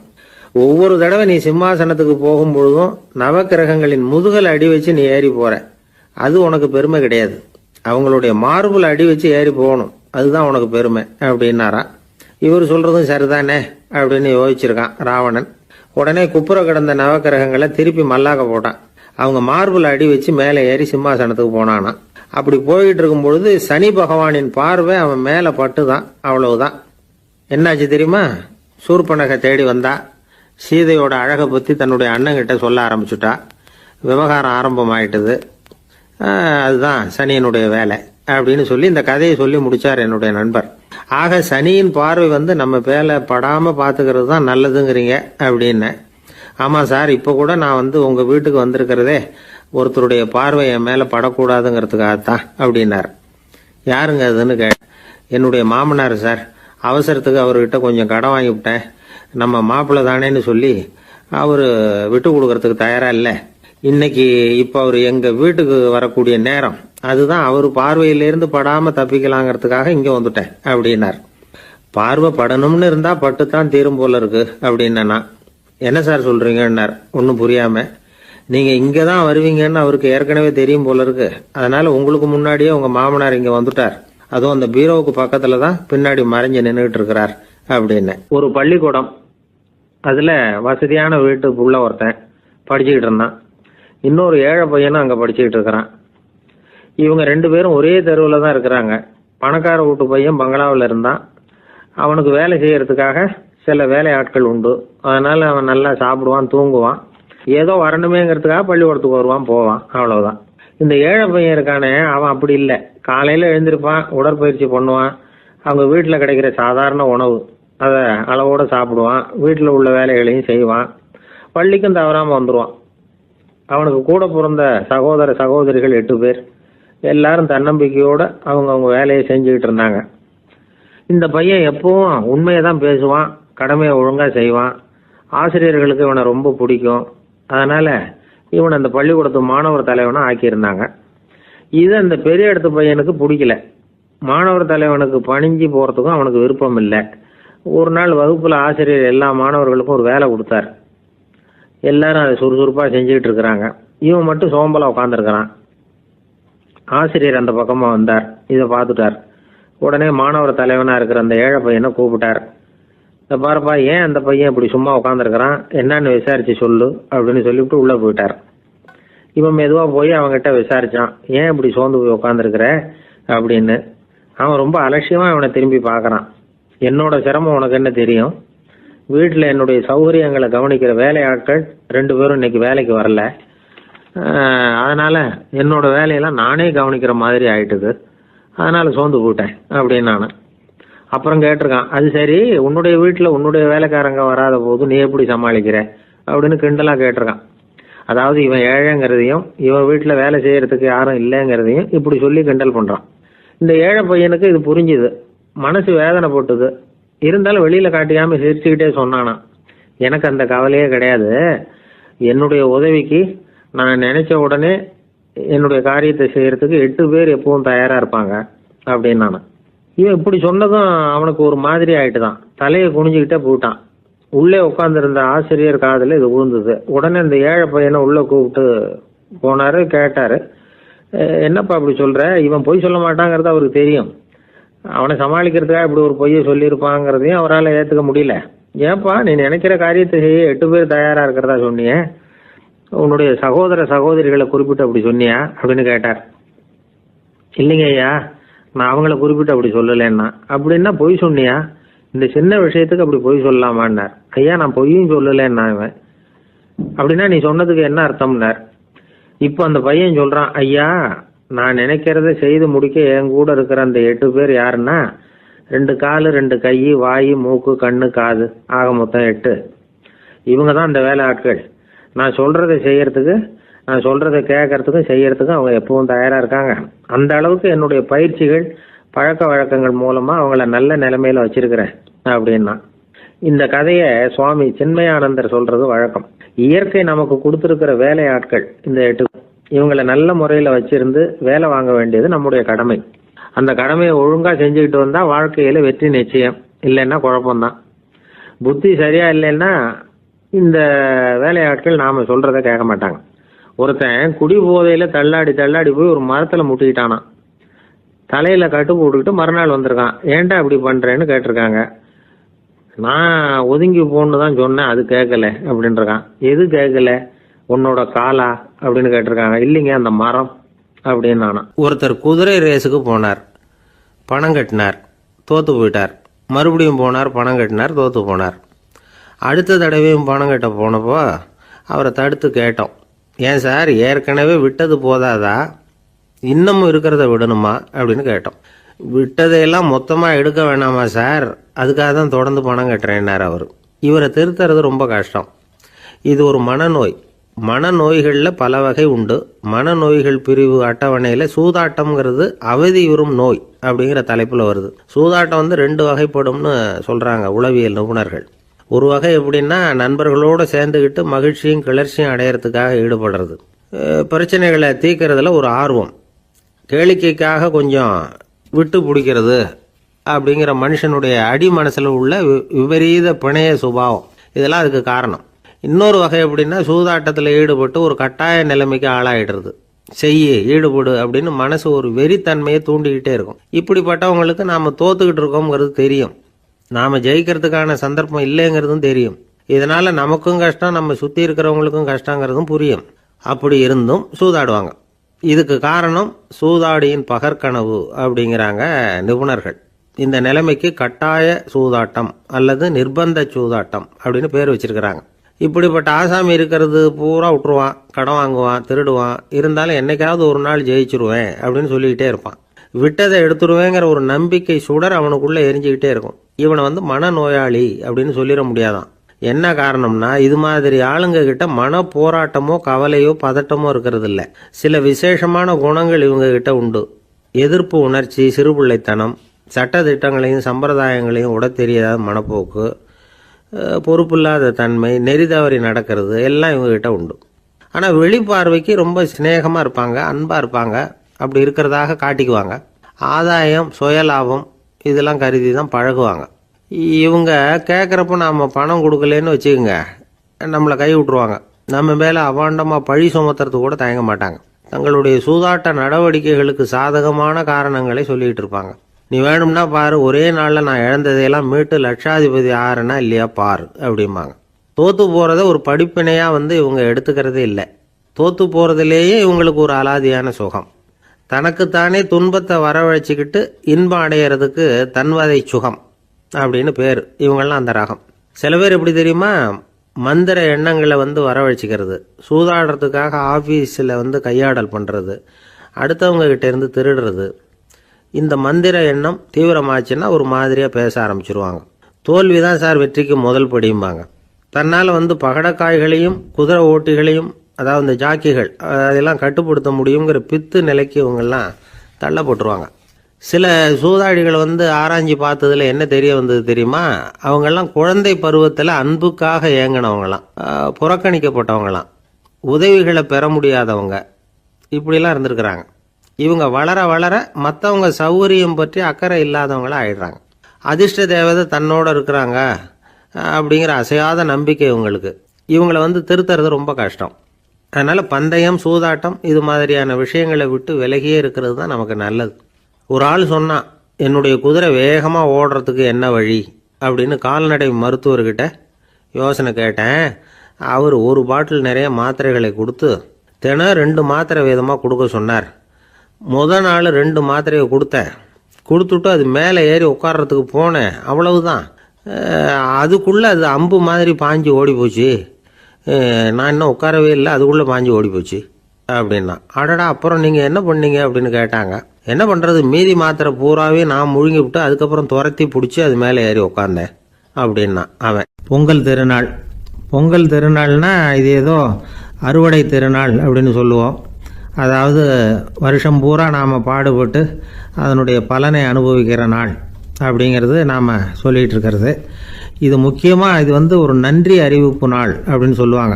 இன்றைக்கி நிறைய நன்றி அறிவிப்பு கூட்டம்லாம் நடந்துக்கிட்டு இருக்குல்ல, அது மாதிரி விவசாயிகள் நடத்துகிற ஒரு நன்றி அறிவிப்பு விழா இது. யாருக்கு நன்றி சொல்கிறாங்கன்னா ஆதவனுக்கு. அதாவது சூரியன் இல்லைன்னா விவசாயம் இல்லை, அதனால் ஆதவனுக்கு நன்றி செலுத்துகிற நாளாக இந்த பொங்கல் திருநாளை நாம் கொண்டாடுறோம். அதாவது இந்த பொங்கலில் விவசாயிகள்கிட்ட இருந்து நிறைய பண்புகளை நாம் தெரிஞ்சுக்க வேண்டிய நாள் இது. விவசாயிகள் அவங்க விவசாயம் முன்னேறி இருக்கிற அளவுக்கு விவசாயிகளுடைய வாழ்க்கை தரம் முன்னேறலை. அந்த அளவுக்கு அவர்கள் நாட்டுக்காக உழைச்சிக்கிட்டு இருக்கிறாங்க.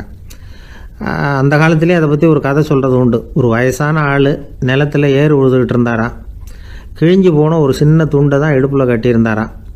தலையில் ஒரு கந்தலை சுற்றி இருந்தார். உடம்பு பூரா சேரு, ரொம்ப ஏழை. ஏறு ஓட்டிகிட்டு இருக்கிறவர் வேறு எப்படி இருப்பார்? இருந்தாலும் அந்த ஆள் ரொம்ப ஜாலியாக பாட்டு பாடிக்கிட்டே ஏறு உழுதுகிட்டு இருந்தாராம். உடம்புல தான் அவர் ஏழையை தவிர மனசில் ஒரு ஏழையாக தெரியல. அந்த சமயத்தில் அந்த நாட்டு ராஜா அந்த பக்கமாக குதிரை மேலே வந்தாராம். வேட்டைக்கு போயிட்டு பரிவாரங்களோடு திரும்பி வந்துக்கிட்டு இருக்கிறார். ரொம்ப செல்வ செழிப்பில் இருக்கிற ராஜா அவர் இந்த வயசான விவசாயியை பார்த்துருக்கார். இந்த ஆள் ரொம்பவும் ஏழைங்கிறது அவர் பார்த்தாவே பளிச்சுன்னு தெரியுது. கட்டிக்கிறதுக்கு நல்ல துணி இல்லை, உடம்போ இழைச்சி போயிருக்குது, வயிறு முதுகில் போய் ஒட்டிக்கிட்டு இருக்கு, கண்ணு குழி விழுந்து போயிருக்குது. ஆனாலும் முகத்தை பார்த்தா சந்தோஷமாக இருக்கிற மாதிரி இருக்குது. இவ்வளோ உற்சாகமாக பாடிக்கிட்டு இருக்கிறாரே அப்படின்னு ஆச்சரியமாக நினச்சி பார்த்தார் அந்த ராஜா. சரி, அவர்கிட்ட கொஞ்சம் பேச்சு கொடுத்து பார்க்கலாம் அப்படின்னு முடிவு பண்ணார். ஐயா பெரியவரே, இப்படி கொஞ்சம் வர முடியுமான்னாராம். பொழுது போகிறதுக்குள்ளே நான் இந்த வயல் பூரா உழவு ஓட்டி ஆகணும், அதனால் பேசுகிறதுக்கு நேரம் இல்லை அப்படின்னாராம் அந்த பெரியவர். என்ன அவ்வளவு அவசரமாக? மீதி இருந்தால் நாளைக்கு உழுதக்கூடாதா? அது சரி, உனக்கு எத்தனை ஏக்கர் நிலம் இருக்குது அப்படின்னு விசாரிச்சிருக்கார் ராஜா. எனக்குன்னு சொந்தமாக உள்ளங்கை அளவு கூட நிலம் கிடையாது. இது எங்கள் முதலாளியோட நிலம். இதை பூராவும் உழுது முடித்தாதான் அவர் கூலி கொடுப்பார். நான் கூலிக்கு உழுதுகிட்டு இருக்கிறேன். உங்ககிட்ட பேசிக்கிட்டு இருந்தால் அவருக்கு துரோகம் பண்ணது மாதிரி ஆகிடும் அப்படின்னாராம். ராஜா குதிரையை விட்டு கீழே இறங்கினார். வரப்பில் நடந்து அந்த பெரியவர்கிட்டயே போனாராம். சரி, ஒரு நாள் பூரா உழுதா உனக்கு எவ்வளவு கூலின்னு கேட்டிருக்கார். 8 அணா கூலி கிடைக்கும்னாராம் அவர்.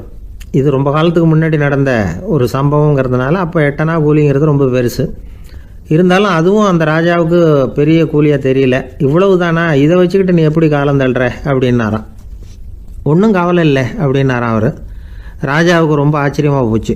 8 அணா கூலி வாங்குற இந்த ஆள் கவலை இல்லாமல் இருக்கிறார், ஏராளமான வசதியோடு இருக்கிறன்னா கவலை இல்லாமல் வாழ முடியலையே அப்படின்னு நினச்சி பார்த்துருக்கார். அது சரி, 8 அணாவில் எப்படி குடும்பம் நடத்துகிற அப்படின்னு கேட்டாராம். எனக்கு கிடைக்கிற 8 அணாவில் 2 அணா குடும்பத்துக்கு செலவழிக்கிறேன், 2 அணா பழைய கடனுக்கு கொடுக்குறேன், 2 அணா தர்மம் செய்கிறேன், 2 அணா வட்டிக்கு கொடுக்குறேன், ஒரு குறையும் இல்லைன்னாராம். ராஜாவுக்கு ஒன்றும் புரியல. எனக்கு ஒன்றும் புரியலேன்னு இருக்கார். ஐயா, எனக்கும் என் மனைவிக்கும் 2 அணா செலவாகுது. வயசான அம்மா அப்பா இருக்கிறாங்க, சின்ன வயசில் என்னை காப்பாற்றினவங்க அவங்க. அந்த கடனுக்கு 2 அணா செலவாகுது, அது பழைய கடன். என் தங்கச்சி ஒருத்தி ஆதரவு இல்லாத நிலைமையில் தன்னுடைய மகனோட என் வீட்டில் இருக்கிறா. அவளுக்கும் அவள் மகனுக்கும் 2 அணா செலவு பண்ணுறேன், அது தர்மம். எனக்கு 2 பிள்ளைங்க இருக்கிறாங்க, அவங்களுக்கு 2 அணா செலவு பண்ணுறேன், அது வட்டிக்கு கொடுக்கறது மாதிரி. பிற்காலத்தில் அவங்க எங்களை காப்பாற்றுவாங்க. அந்த வகையில் நான் திருப்தியோடு வாழ்ந்துக்கிட்டு இருக்கிறேன் அப்படின்னாராம். ராஜாவுக்கு அர்த்தம் புரிய ஆரம்பிச்சுதான். அந்த பெரிய நிலத்தை விலை கொடுத்து வாங்கி அந்த பெரியவருக்கே தானமாக கொடுத்துட்டாராம். இப்போ உழுதவருக்கே நிலம் சொந்தமாயிட்டுது. அன்னையிலேருந்து அரசனுக்கும் ஆறுதல் கிடைச்சிதான். இப்படி ஒரு கதை சொல்லுவாங்க.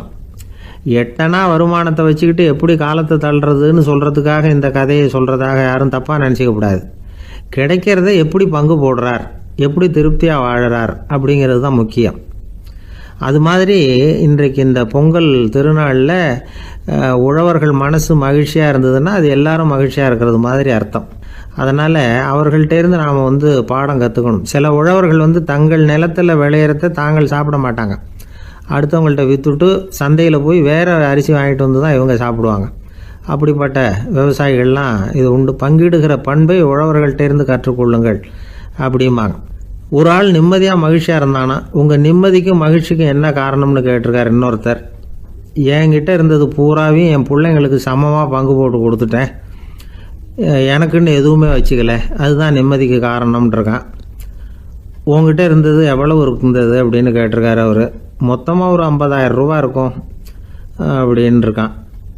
அவ்வளவும் பணமாகவே இருந்ததா அப்படின்னு கேட்டிருக்காங்க அவங்க. இல்லைங்க, அவ்வளவும் கடன், அதை தான் பிரித்து கொடுத்துருக்கேன் பிள்ளைங்க கிட்ட அப்படின்னு நானா அவன். அந்த மரத்தின் உச்சியில ஒரு பறவை கூடு, ஏதோ ஒரு பறவை கூடு கட்டியிருந்தது. அது என்ன பறவைன்னா ராஜாளி. ஒரு குரங்கு அந்த மரத்து கிளையில தாவி தாவி குதிச்சுக்கிட்டு இருந்தது. அப்போ இந்த கூட்டுல இருந்த முட்டை அது கண்ணுல போட்டுட்டுது. அதுக்கப்புறம் அது சும்மா இருக்குமா? விளையாட்டா ஒரு முட்டையை எடுத்தது, மரத்தை விட்டு கீழே இறங்குச்சு. கீழே ஒரு குப்பை மேட்டுல ஒரு கோழி சில முட்டைகளை அது பாட்டுக்கு இட்டு வச்சிருந்தது. குரங்கு தன் கையில இருந்த ராஜாளி பறவையோட முட்டைய அந்த கோழி முட்டைகளோட சேர்த்து போட்டுட்டு போயிட்டுது. கோழி வந்தது, பார்த்தது, அதுக்கு ஒன்றும் வித்தியாசம் புரியல. தன்னுடைய முட்டைகளோட சேர்த்து அந்த ராஜாளி முட்டையையும் சேர்த்து அடைகாத்துது. கொஞ்ச நாள்ல குஞ்சுகள்லாம் பொரிச்சுது, எல்லாம் முட்டை விட்டு வெளியில வந்தது. ராஜாளி பறவையோட குஞ்சு அந்த கோழி குஞ்சுகளோடவே சேர்ந்து வளர்ந்தது. மற்ற கோழி குஞ்சுகள் போலவே இதுவும் குப்பையை கிளறிச்சு புழு பூச்சிகளை சாப்பிட்டுது. காக்கைகள் தாக்கிறதுக்கு வந்ததுன்னா மற்ற கோழி குஞ்சுகள் மாதிரியே இதுவும் பயந்து போய் தாய் கோழியின் சிறகுகளுக்கு உள்ள வந்து ஒளிஞ்சிக்கும். இப்படியே கொஞ்ச காலம் போச்சு. குஞ்சுகள்லாம் வளர்ந்து பெருசாயிட்டுது. சிலது சேவல்களாச்சு, சிலது கோழிகளாச்சு. அந்த ஒண்ணு மட்டும் ராஜாளி ஆச்சு. ஆனா ஒரு விஷயம், தான் ஒரு ராஜாளிங்கிறது அந்த பறவைக்கு தெரியாது. தன்னையும் ஒரு கோழின்னே அது நினைச்சுக்கிட்டு இருக்கு. அப்படி நினைச்சுக்கிட்டு குப்பை மேட்டை கிளறிக்கிட்டு இருக்கு. ஒரு நாள் சாயந்தர நேரம் இந்த ராஜாளி பறவை கீழே அது பாட்டுக்கு வழக்கம் போல குப்பையை கிளறிக்கிட்டு இருக்குது. அப்போ அண்ணாந்து பாக்குது. வானத்துல உயரத்துல கூட்டமா ராஜாளி பறவைகள் உல்லாசமா வட்டம் அடிச்சு பறந்துகிட்டு இருக்கு. அதே இது பாக்குது. இதுக்கு மனசுக்குள்ள ஏக்கமா போச்சான். அப்போ இதுக்கு ஆண்டவன் பேர்ல கோபம் வந்துதான். ஆண்டவனுக்கு என் பேர்ல ஏன் இந்த ஓர வஞ்சனை? என்னையும் ஒரு ராஜாளியா படைச்சிருந்தா நானும் கூட இந்நேரம் ஆகாயத்துல உல்லாசமா பறந்துகிட்டு இருப்பேனே அப்படின்னு நினைச்சு வருத்தப்பட்டுதான். இது வேடிக்கையா இருக்குல்ல? ஒரு வகையில பார்த்தா நாம கூட இந்த ராஜாளி பறவை மாதிரி தான் வாழ்ந்துகிட்டு இருக்கோம் அப்படிங்கிறார் ஒரு உளவியல் நிபுணர். நம்மால எவ்வளவு வேலை செய்ய முடியும் அப்படின்னு நாம நினைச்சுக்கிட்டு இருக்கிறோமோ அதை விட பல மடங்கு நம்மால வேலை செய்ய முடியுமா? பல மடங்கு வேகமாவும் வேலை செய்ய முடியும் அப்படிங்கிறார் அவர். நம்முடைய முழுமையான பலம் என்னங்கிறது நமக்கே தெரியறது இல்லை. அதுதான் கஷ்டம். நம்முடைய பலம் தெரியாததுனாலதான் நாம எதுக்கு எடுத்தாலும் பயந்துகிட்டு இருக்கிறோம். ஒரு ஆள் இருந்தான். அவனுக்கு எப்படின்னா கோழியை கண்டா பயப்படுவான்.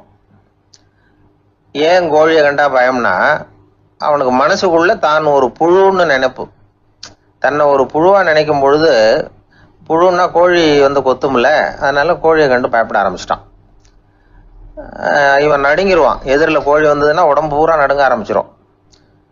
வீட்டில் இருக்கிறவங்க பார்த்தாங்க. இவனை அழைச்சிட்டு போய் ஒரு மனநோய் மருத்துவமனையில சேர்த்துட்டாங்க.